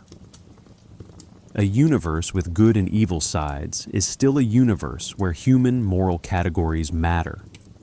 Lovecraft's vision offered no such comfort. Derleth's systematization became standard through repetition. His anthologies and critical writings defined Cthulhu mythos as coherent system with hierarchies and relationships. Subsequent writers often worked from Derleth's framework, rather than returning to Lovecraft's deliberately ambiguous original vision. This created split in cosmic horror between Lovecraftian, emphasizing philosophical dread and ambiguity, and Derleth's more structured approach. Modern writers must navigate this split, choosing which tradition to follow. Ramsey Campbell emerged in the 1960s as significant inheritor, who returned to Lovecraftian principles while creating original work. His early stories, collected in The Inhabitant of the Lake, 1964, relocated mythos elements to British settings while maintaining emphasis on psychological horror and epistemological uncertainty. Campbell's mature work moved beyond direct mythos reference while retaining cosmic horror's core insights about human insignificance and knowledge as contamination. He represents successful evolution beyond pastiche into original creation informed by Lovecraft's philosophy. The 1980s and 1990s saw increased academic attention and literary respectability. S.T. Joshi's critical biography, H.P. Lovecraft, A Life, 1996, established rigorous scholarly framework for studying Lovecraft's work. This academic legitimation coincided with new wave of literary writers engaging cosmic horror seriously. Thomas Ligotti's philosophical horror fiction explored pessimism and anti-natalism through Lovecraftian lens. Laird Barron's stories updated cosmic horror for contemporary settings while maintaining core themes of cosmic indifference and human vulnerability. The mythos also expanded through role-playing games. Chaosium's Call of Cthulhu, RPG, first published in 1981, systematized the mythology for game mechanics. It introduced sanity point systems, investigative scenarios, and detailed entity statistics. This gamification required definitive answers to questions Lovecraft deliberately left ambiguous. How powerful is Cthulhu exactly? What are specific cult practices? The game became many readers' introduction to cosmic horror, creating generations who knew Lovecraft through gameplay before encountering original texts. This shifted understanding of the mythology toward the systematic and knowable, somewhat contradicting original philosophical horror of the unknowable. Contemporary inheritors include Caitlin R. Kiernan, whose paleontological background informs scientifically rigorous cosmic horror that emphasizes deep time and biological alienness. Her work represents return to Lovecraft's materialist horror while avoiding his racism and updating for contemporary scientific understanding. China Miéville's new weird fiction acknowledges Lovecraft while critiquing his politics, creating urban weird fiction that maintains cosmic scale without reproducing problematic elements. The question of canonicity remains contested. Is Derleth's systematization canonical despite contradicting Lovecraft's vision? Are RPG statistics definitive? Do contemporary writers add to the mythos or create separate works inspired by it? The lack of clear answers reflects mythology's nature as collaborative cultural property rather than single-author creation. Lovecraft initiated the project and established core principles, but the mythology now exceeds his control, existing in versions he would neither recognize nor approve. This proliferation across media and authors has made cosmic horror remarkably durable, adapting to new contexts while maintaining recognizable core. The entities discussed in this countdown have benefited from this collaborative expansion, accumulating detail and interpretation across nearly a century of creative engagement while retaining the essential philosophical horror Lovecraft originally embedded in their conception. The boundary between fiction and belief has proven remarkably unstable for Lovecraft's creations. Despite clear documentation of their fictional origin, the entities and grimoires of the Cthulhu mythos have generated genuine urban legends, deliberate hoaxes, and communities of believers who treat the mythology as at least partially real. This phenomenon reveals something profound about how contemporary culture processes narrative and knowledge. The Necronomicon became the primary test case for fictional texts achieving quasi-real status. Throughout the 1930s and 1940s, university libraries reported requests for the book from students who believed it existed.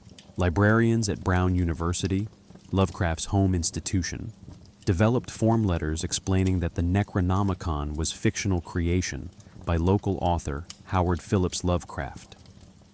The volume of inquiries was sufficient that this became standardized procedure rather than individual response.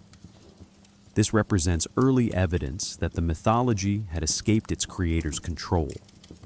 The hoax editions began appearing in the 1960s and proliferated through the 1970s and 1980s.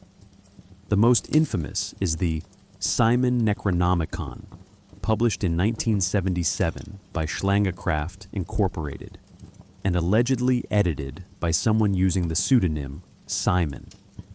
This version presents itself as translation of genuine Mesopotamian magical text, incorporating Sumerian mythology and presenting rituals supposedly based on ancient sources. The introduction claims Lovecraft had access to genuine occult knowledge and encoded it in fictional form. This is pure invention. Lovecraft was materialist atheist who rejected all occultism, but the Simon Necronomicon sold hundreds of thousands of copies and remains in print. Other hoax editions followed. The Hay Necronomicon claimed to be translation from Greek manuscript. The Tyson Necronomicon by Donald Tyson presents itself as Wanderings of Alhazred, supposedly reconstructing the original Arabic text. Each hoax edition employs different authentication strategies: manuscript discovery claims, scholarly apparatus, historical contextualizing. But all treat Lovecraft's fiction as encoding genuine occult knowledge. The market for these texts demonstrates appetite for grimoires that outstrips concern for historical authenticity. Library catalog pranks became minor tradition. Students and librarians occasionally file fake catalog cards for the Necronomicon or other mythos texts, listing plausible call numbers and manuscript locations. The University of California, Berkeley's Moffett Library reportedly had such a card for years. These pranks occupy interesting epistemic space. Everyone involved knows they're fake, yet they create documentary evidence that the books exist within library systems. Someone unfamiliar with the background could encounter the catalog entry and find apparent confirmation of the book's reality. The phenomenon extends beyond grimoires to entity sightings. Internet forums and paranormal communities feature accounts of Cthulhu encounters, Deep One sightings, and MyGo abductions, presented with varying degrees of seriousness. Some are obvious creative fiction, continuing Lovecraft's mythology. Others demonstrate genuine confusion about the fictional status of these entities. Still, others occupy deliberate ambiguity. Posters refuse to clarify whether they believe their accounts are real, maintaining uncertainty as part of the game. Innsmouth provides geographical focus for this blurring. Lovecraft based his fictional Massachusetts seaport on several real locations, primarily Newburyport. Tourist industries have developed around this connection. Walking tours identify buildings that supposedly inspired Lovecraft's descriptions. The Esoteric Order of Dagon, the cult from the shadow over Innsmouth, exists as registered organization, though operating as fan club rather than actual religious group. This transforms real geography into fictional landscape, creating tourist destinations for places that never existed but are mapped onto locations that do. Antarctic conspiracy theories proliferated after At the Mountains of Madness entered wider cultural awareness. Various fringe communities claim that Nazi expeditions, American military operations, or contemporary scientific research in Antarctica has uncovered Elder Thing ruins or other evidence confirming Lovecraft's narrative. These theories demonstrate how fictional narratives can be retrofitted onto real historical events. The Nazis did conduct Antarctic expedition in 1938 to 1939, providing factual hook for fictional elaboration. The existence of real, classified military operations in Antarctica during the Cold War provides further material for conspiracy theorizing. The Slender Man phenomenon offers instructive parallel. This entity was created in 2009 through Something Awful forum collaborative fiction, with participants creating fake photographs and documents suggesting its existence. Despite clear documentation of its fictional origin, Slender Man generated genuine urban legend within years, culminating in 2014 stabbing incident where attackers claimed belief in the entity. This demonstrates how collaborative fiction, documentary-style authentication, and internet distribution can create belief even when fictional origin is transparent and recent. Lovecraft pioneered this methodology 80 years earlier, though without internet amplification. The epistemic playfulness has become feature rather than bug. Communities exist that deliberately treat mythos as real within defined contexts. role-playing games, creative writing forums, immersive fan experiences. Participants understand the fictional nature, but engage in collective pretense that generates genuine emotional and intellectual investment. This is a sophisticated form of make-believe, adult play that requires simultaneous awareness of fiction and willingness to suspend that awareness for experiential purposes. Actual religious appropriation remains rare, but exists. The First Church of Cthulhu, registered in Texas, presents Lovecraftian philosophy as legitimate worldview, cosmic indifferentism as religious position. Members report that they do not believe Cthulhu exists as literal entity, but embrace the philosophical implications of cosmic horror as authentic spiritual stance. This represents fascinating inversion, taking fictional philosophy seriously while acknowledging fictional source.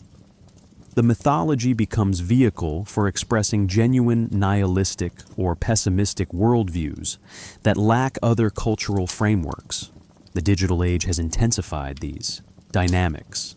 Wikis catalog mythos entities with same detail as real mythological systems. YouTube features documentaries presenting Lovecraftian entities as real, sometimes with disclaimers, sometimes without. Creepypasta continues the tradition of presenting fiction as found evidence, inheriting directly from Lovecraft's authentication strategies. The SCP Foundation, mentioned previously, has become arguably more culturally prominent than the Lovecraft source material for many younger readers, demonstrating how the methodology outlives specific implementations. This cultural afterlife demonstrates something significant about contemporary relationship to truth and fiction. We are simultaneously more media literate than previous generations, better at recognizing fictional construction, and more willing to engage in sophisticated fictional pretense. The Necronomicon is obviously fictional, yet people buy hoax editions and display them prominently. Cthulhu is obviously invented, yet people claim sightings. The contradiction resolves when we recognize these as performative rather than genuinely delusional. Play that explores boundaries between knowing and believing, creating spaces where fiction can be treated as temporarily real for purposes of entertainment, community building, or philosophical exploration. Lovecraft's monsters have proven remarkably adaptable to this contemporary epistemic playfulness, perhaps because they were designed from the beginning to blur boundaries between fictional creation and plausible discovery. Lovecraft's work has proven notoriously difficult to adapt to visual media while maintaining its core philosophical horror. The problem is fundamental. Cosmic horror depends on suggesting the unseen and unthinkable, while cinema and games require showing and experiencing. Despite this challenge, adaptations across multiple media have found strategies for translating Lovecraftian themes, with varying degrees of success and fidelity to source material. Film adaptations have struggled most visibly with the translation problem. Early attempts like The Haunted Palace, 1963, nominally based on Lovecraft but actually adapting The Case of Charles Dexter Ward, demonstrated the difficulties. Director Roger Corman and star Vincent Price created atmospheric Gothic horror that captured none of Lovecraft's cosmic scale or philosophical dread. The film operates as conventional supernatural thriller, treating the source material as interchangeable with any Gothic tale. This established pattern of adaptation that preserved surface elements while eliminating distinctive philosophical content. Stuart Gordon's Reanimator, 1985, solved the adaptation problem by not trying. Rather than attempting faithful translation, Gordon embraced camp excess and dark comedy, creating splatter horror that shared Lovecraft's transgressive spirit while abandoning cosmic dread entirely. The film succeeded as entertainment specifically by rejecting fidelity to source material's tone and themes. Herbert West becomes mad scientist in tradition of Victor Frankenstein, his experiments producing visceral body horror rather than existential terror. The success demonstrated that Lovecraft's narratives could be mined for imagery and scenarios while discarding the philosophical framework. John Carpenter's In the Mouth of Madness, 1994, represents more successful philosophical adaptation, despite not being based on specific Lovecraft story. The film engages directly with Lovecraftian themes of reality instability, fiction becoming real, and knowledge as contamination. Insurance investigator John Trent searches for missing horror novelist Sutter Kane, discovering that Kane's fictional town exists and that reality is conforming to his narratives. The film's ending, Trent institutionalized, watching film adaptation of his own experiences, captures Lovecraftian horror of unstable reality and powerlessness before incomprehensible forces. This suggests that thematic adaptation may succeed where faithful plot adaptation fails. Richard Stanley's Color Out of Space, 2019, attempted direct adaptation of Lovecraft's 1927 story, starring Nicolas Cage as Father, whose family is destroyed by alien force that exists partially outside visible spectrum. The film necessarily visualizes what Lovecraft left described as indescribable, using psychedelic color effects and body horror transformations. The result is competent horror film that captures some of source material's dread, but inevitably domesticates the cosmic by making it visible and comprehensible. What cannot be shown cannot be filmed, creating inherent limitation for cinematic Lovecraft adaptation. Gaming has proven more successful medium for Lovecraftian horror, particularly through mechanics that reinforce philosophical themes. Chaosium's tabletop role-playing game Call of Cthulhu, first published in 1981, introduced sanity mechanics that became paradigmatic for horror gaming. Characters lose sanity points when encountering cosmic entities or learning forbidden knowledge, mechanically reinforcing Lovecraft's theme that understanding cosmic reality damages human psychology. The system makes investigation dangerous. The more you learn, the less functional you become. This translates Lovecraft's philosophical position into gameplay loop where curiosity is punished and ignorance is safety. Video games have adapted these mechanics to digital media. Eternal Darkness, Sanity's Requiem, 2002, features sanity meter that affects not just character, but player experience. Low sanity produces hallucinations, fake error messages, and reality distortions that break fourth wall. The game makes players question what is real within game space, creating uncertainty analogous to Lovecraftian epistemological collapse. Amnesia, The Dark Descent, 2010, uses similar sanity mechanics combined with inability to fight monsters, forcing players into investigator role rather than action hero position. These games succeed by translating Lovecraft's themes into interactive mechanics rather than simply using his imagery. Bloodborne, 2015, represents perhaps the most sophisticated video game engagement with cosmic horror themes.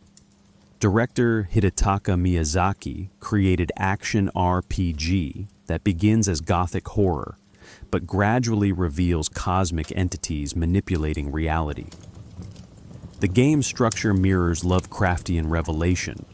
Early gameplay involves fighting beasts and hunters, but later stages introduce great ones and insight into the true nature of the nightmare. The insight mechanic literally makes players see things invisible at lower awareness levels, mechanizing the concept that greater knowledge reveals more disturbing truths.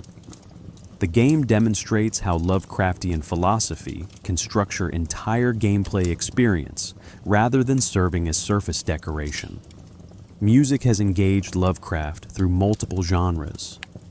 The H.P. Lovecraft Historical Society produces musical adaptations, most notably A Shoggoth on the Roof, combining Lovecraft with Fiddler on the Roof, an elaborate comedic homage that demonstrates deep familiarity with source material. Metallica's instrumental The Call of Cthulhu, 1984, uses progressive metal structure to evoke cosmic dread through sound rather than lyrics. Numerous metal bands, particularly in death metal and black metal genres, reference Lovecraft extensively, finding resonance between cosmic horror and extreme music's exploration of transgression and nihilism. The industrial and dark ambient genres have proven particularly compatible with Lovecraftian themes. Artists like Lustmord create soundscapes evoking vast, empty spaces and inhuman presences through droning tones and processed sounds.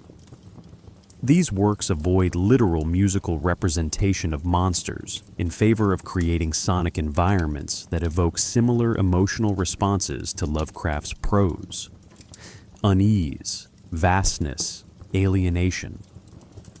The absence of conventional melody or structure mirrors cosmic horror's rejection of human-centered meaning. Comics and manga have found strategies for visualizing Lovecraftian horror that cinema often fumbles. Alan Moore's Providence, 2015 to 2017, presents meticulous adaptation connecting multiple Lovecraft stories through single protagonist investigation. Moore uses comics medium's capacity for density, multiple text layers, visual symbolism, marginal annotations, to create reading experience requiring active interpretation. The work succeeds by embracing rather than fighting medium specificity, using comics' unique properties to enhance rather than simply illustrate source material. Japanese manga artist Gu Tanabe has produced adaptations of several Lovecraft stories, including At the Mountains of Madness, 2014 to 2015, that demonstrate how visual medium can enhance rather than diminish cosmic horror. Tanabe's detailed architectural renderings and alien biology designs suggest vast history and complexity, while strategic use of shadow and panel composition leaves key elements partially obscured. The manga format's pacing allows gradual revelation and gives readers agency in how long they study each disturbing image, creating different relationship to horror than passive film viewing. The consistent pattern across successful adaptations is finding medium-specific strategies for translating philosophical content rather than plot content. Direct plot adaptation often fails because Lovecraft's narratives depend on literary devices, unreliable narration, vague description, conceptual horror that don't translate visually. But adaptations that use game mechanics to make knowledge dangerous, musical structure to evoke cosmic scale, or comic panel composition to control information. Revelation can capture Lovecraftian themes while transforming surface content. The entities from this countdown have benefited from these varied adaptations, existing simultaneously as Lovecraft's original literary creations and as evolved forms adapted to new media. Cthulhu as video game boss fight operates differently than Cthulhu as textual impossibility, but both can generate genuine horror when designed with understanding of underlying philosophical principles rather than mere surface imagery. Lovecraft's cosmic horror has been appropriated by diverse intellectual and cultural communities for purposes its creator never anticipated. These appropriations range from literary movements to philosophical schools to political symbolism.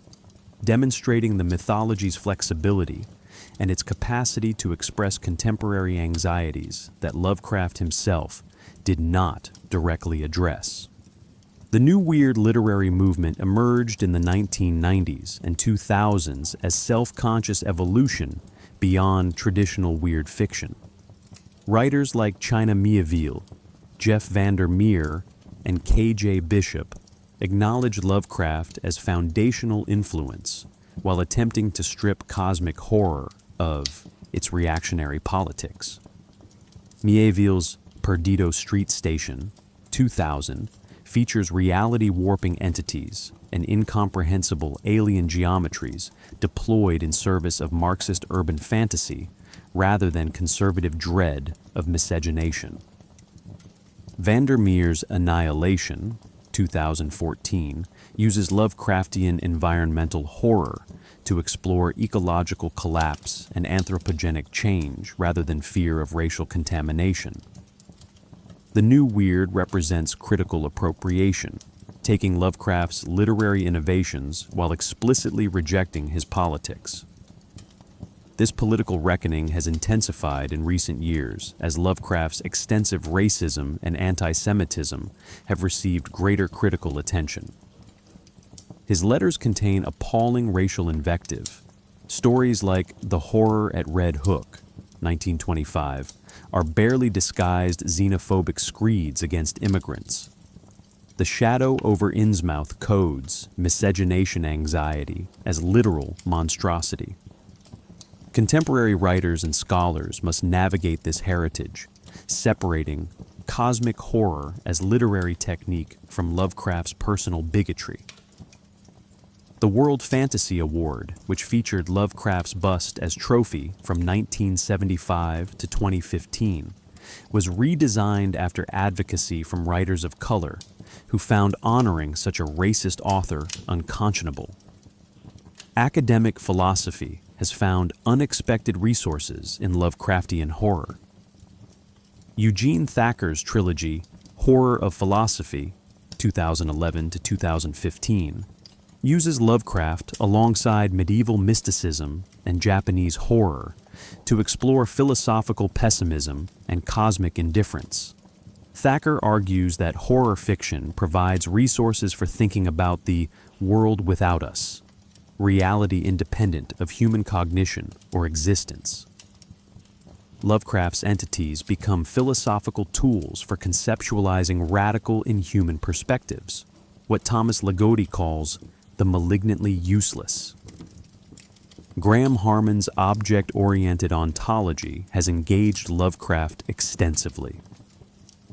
Harmon's philosophical project involves decentering human experience, arguing that objects have relations and qualities independent of human perception.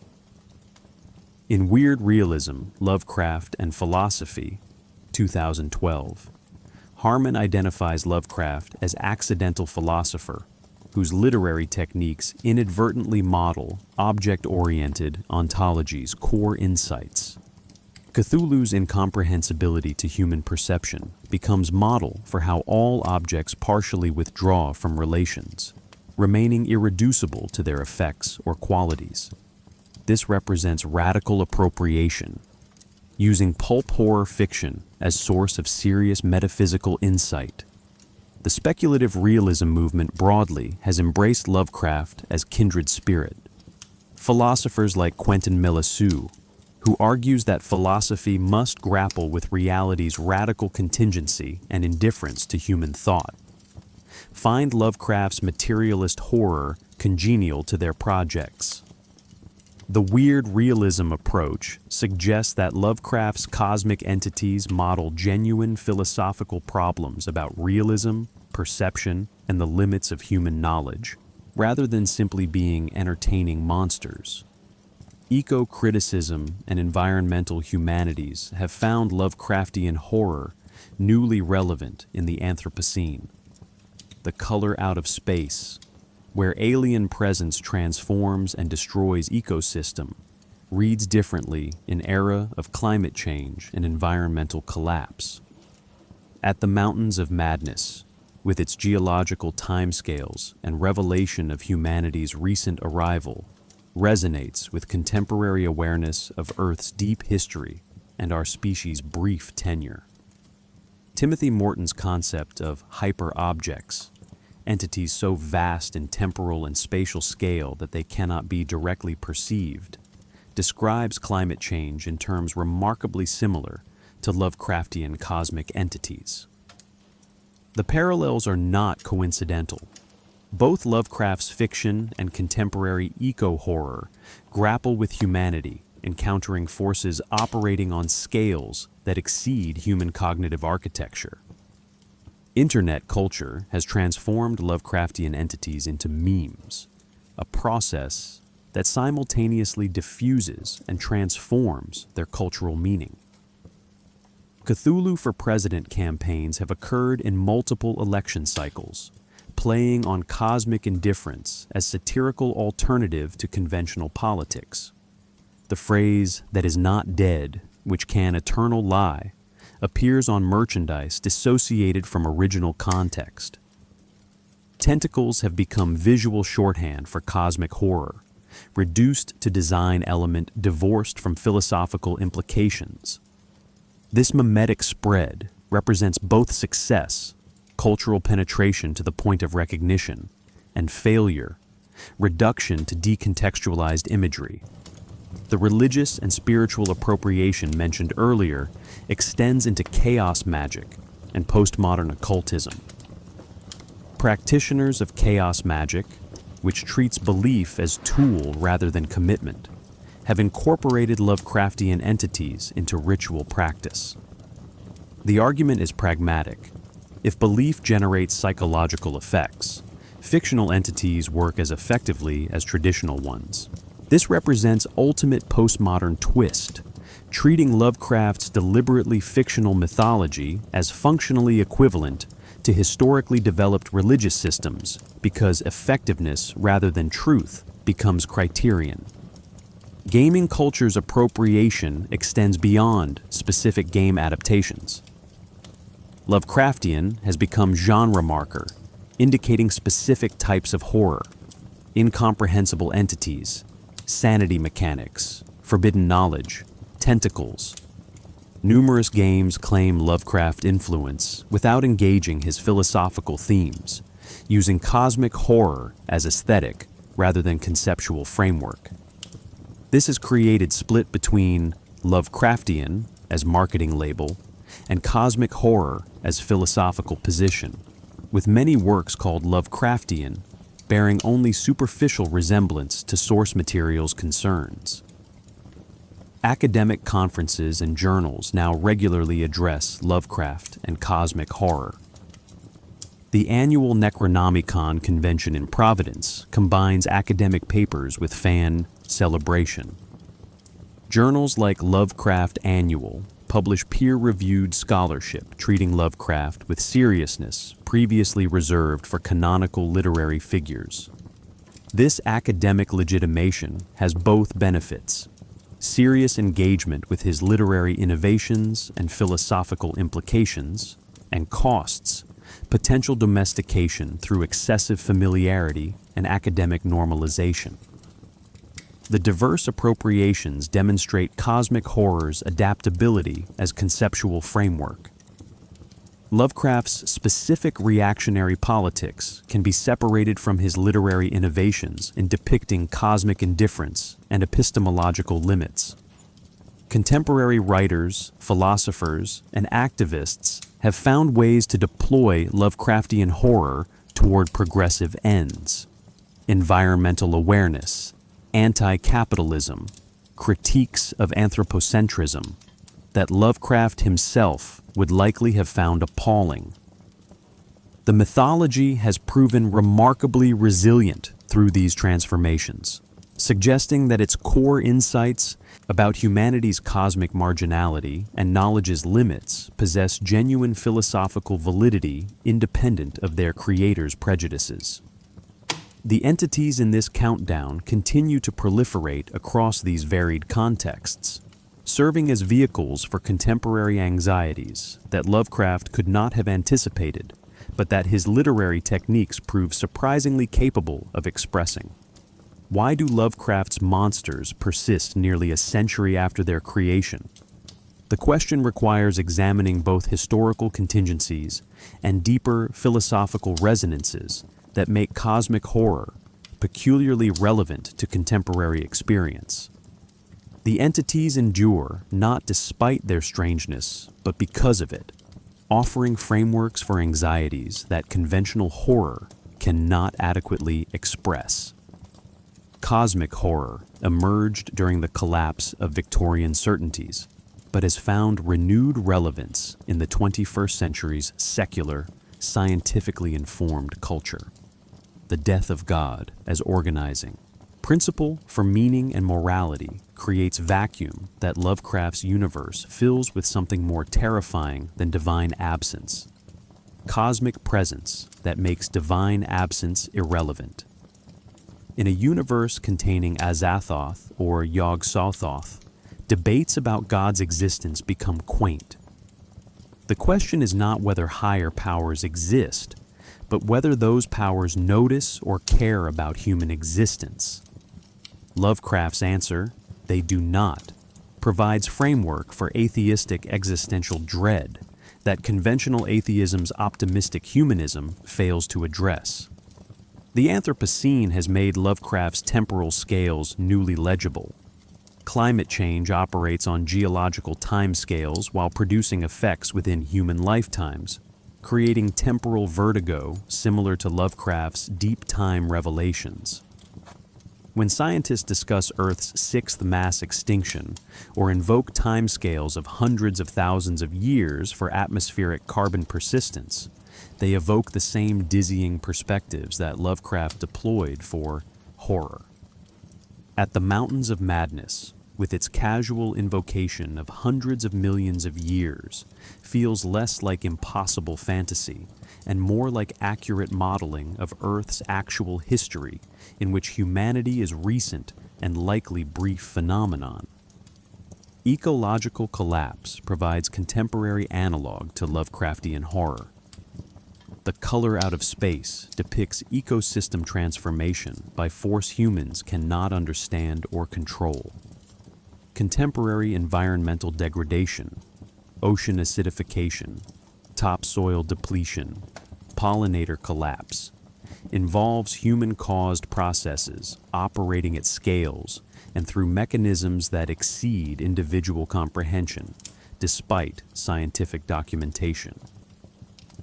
The horror is not that we don't understand what's happening. The horror is that we do understand, but remain cognitively and politically incapable of responding adequately.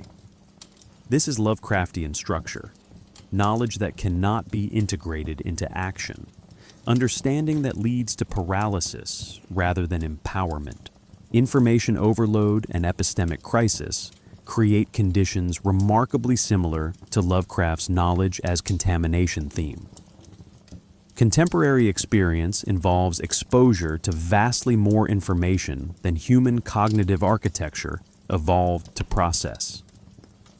The internet makes accessible quantities of data that would require multiple lifetimes to evaluate, while simultaneously making evaluation criteria unstable through information manipulation and motivated reasoning. Lovecraft's investigators break down when they correlate too many fragments into coherent picture of cosmic horror. Contemporary information consumers face similar challenge. Correlating fragments of information into coherent worldview becomes psychologically unsustainable when information volume exceeds processing capacity and reliability remains uncertain. Conspiracy theory structures mirror Lovecraftian narratives with disturbing precision. Both involve investigators discovering that reality is not as it appears, that hidden forces operate beyond normal perception, that the comfortable consensus understanding of the world is false. The difference is epistemological. Lovecraft's cosmic revelations are fictional, while conspiracy theories claim factual status. But the emotional and structural similarities explain why conspiracy thinking proliferates in contemporary culture. Lovecraft's narratives provide satisfying pattern, investigation, revelation, horror that conspiracy theories reproduce for believers seeking explanatory frameworks for complex, disturbing realities they cannot otherwise control or comprehend. The horror of insignificance resonates in era of cosmic awareness. Photographs from Hubble and James Webb telescopes show galaxies billions of light years away, making Lovecraft's descriptions of cosmic vastness feel less like imaginative excess and more like accurate reporting. When astrophysicists casually discuss the universe containing 2 trillion galaxies, each potentially containing hundreds of billions of stars, they present scale that human cognition cannot meaningfully process. We can state the numbers, but cannot genuinely comprehend the magnitude. This is precisely the cognitive limitation Lovecraft exploited for horror. Scale that exceeds human intuitive understanding while remaining scientifically documented fact. Technological alienation finds expression through Lovecraftian frameworks. As artificial intelligence, genetic engineering, and other technologies advance, human understanding of the systems we've created becomes increasingly asymmetric. We build technologies whose operations we cannot fully comprehend or predict. This is Shoggoth dynamic, created tools developing complexity and agency beyond creator intention or control. The alignment problem in artificial intelligence, ensuring that advanced AI systems remain compatible with human values and survival, is literally the problem Lovecraft depicted through the Elder Thing's creation and loss of control over the Shoggoths. The endurance paradox requires examination. These entities should feel dated, products of 1920s and 1930s pulp fiction, created by author whose worldview was reactionary, even by his era's standards. Yet they persist and proliferate while contemporaneous horror creations have faded into obscurity. The explanation lies in philosophical rather than literary qualities. Lovecraft embedded genuine insights about cosmic indifference, knowledge's limits, and human insignificance into narrative form.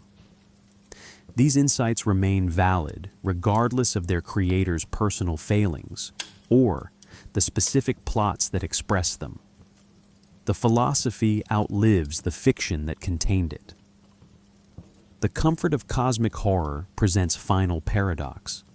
Why do people voluntarily consume narratives emphasizing human insignificance and cosmic indifference? One answer is that meaninglessness provides absolution.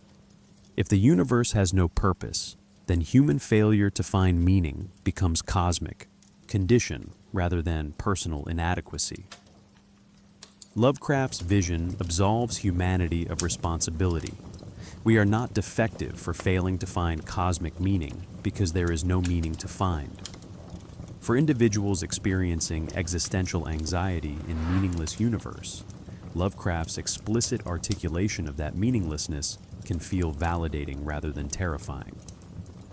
The horror acknowledges what optimistic philosophies deny. Additionally, fictional horror provides safe space for engaging real anxieties. Cthulhu's potential awakening is manageable fear precisely because it's fictional. Climate change, nuclear proliferation, pandemic disease, artificial intelligence risk. These are real threats operating at scales that produce genuine cosmic horror. Engaging fictional cosmic horror may serve psychological function of practicing emotional responses to genuinely overwhelming realities while maintaining safe distance that fiction provides. We experience the vertigo of insignificance, the dread of incomprehensible forces, the horror of knowledge we cannot integrate, but within controlled context that can be closed and set aside. The entities in this countdown persist because they model genuine features of existence: cosmic indifference, temporal vastness, human cognitive limitations, the danger of certain forms of knowledge that remain philosophically valid regardless of fictional origins. They provide language and imagery for articulating experiences and anxieties that lack adequate expression in conventional discourse. When someone describes a situation as Lovecraftian, they communicate specific cluster of meanings: overwhelming scale, incomprehensibility, insignificance, dread. The term has become functional precisely because it gestures toward real experiences that it models effectively. The final implication is that cosmic horror may be realism. Lovecraft presented his work as horror, but what if it's simply accurate? The universe is billions of years old, mostly empty, operating according to physical laws indifferent to human welfare. We exist on minor planet-orbiting unremarkable star in one galaxy among trillions. Our species having existed for approximately 0.002% of Earth's history, likely to go extinct, leaving no cosmic trace. These are scientific facts, not fiction. Lovecraft's innovation was recognizing that accurate understanding of humanity's cosmic situation produces emotions conventionally associated with horror, dread, insignificance, existential terror. His monsters are fictional, but the cosmos they represent is real. The horror is that we live in Lovecraft's universe. We always have. His stories simply made that fact unavoidable.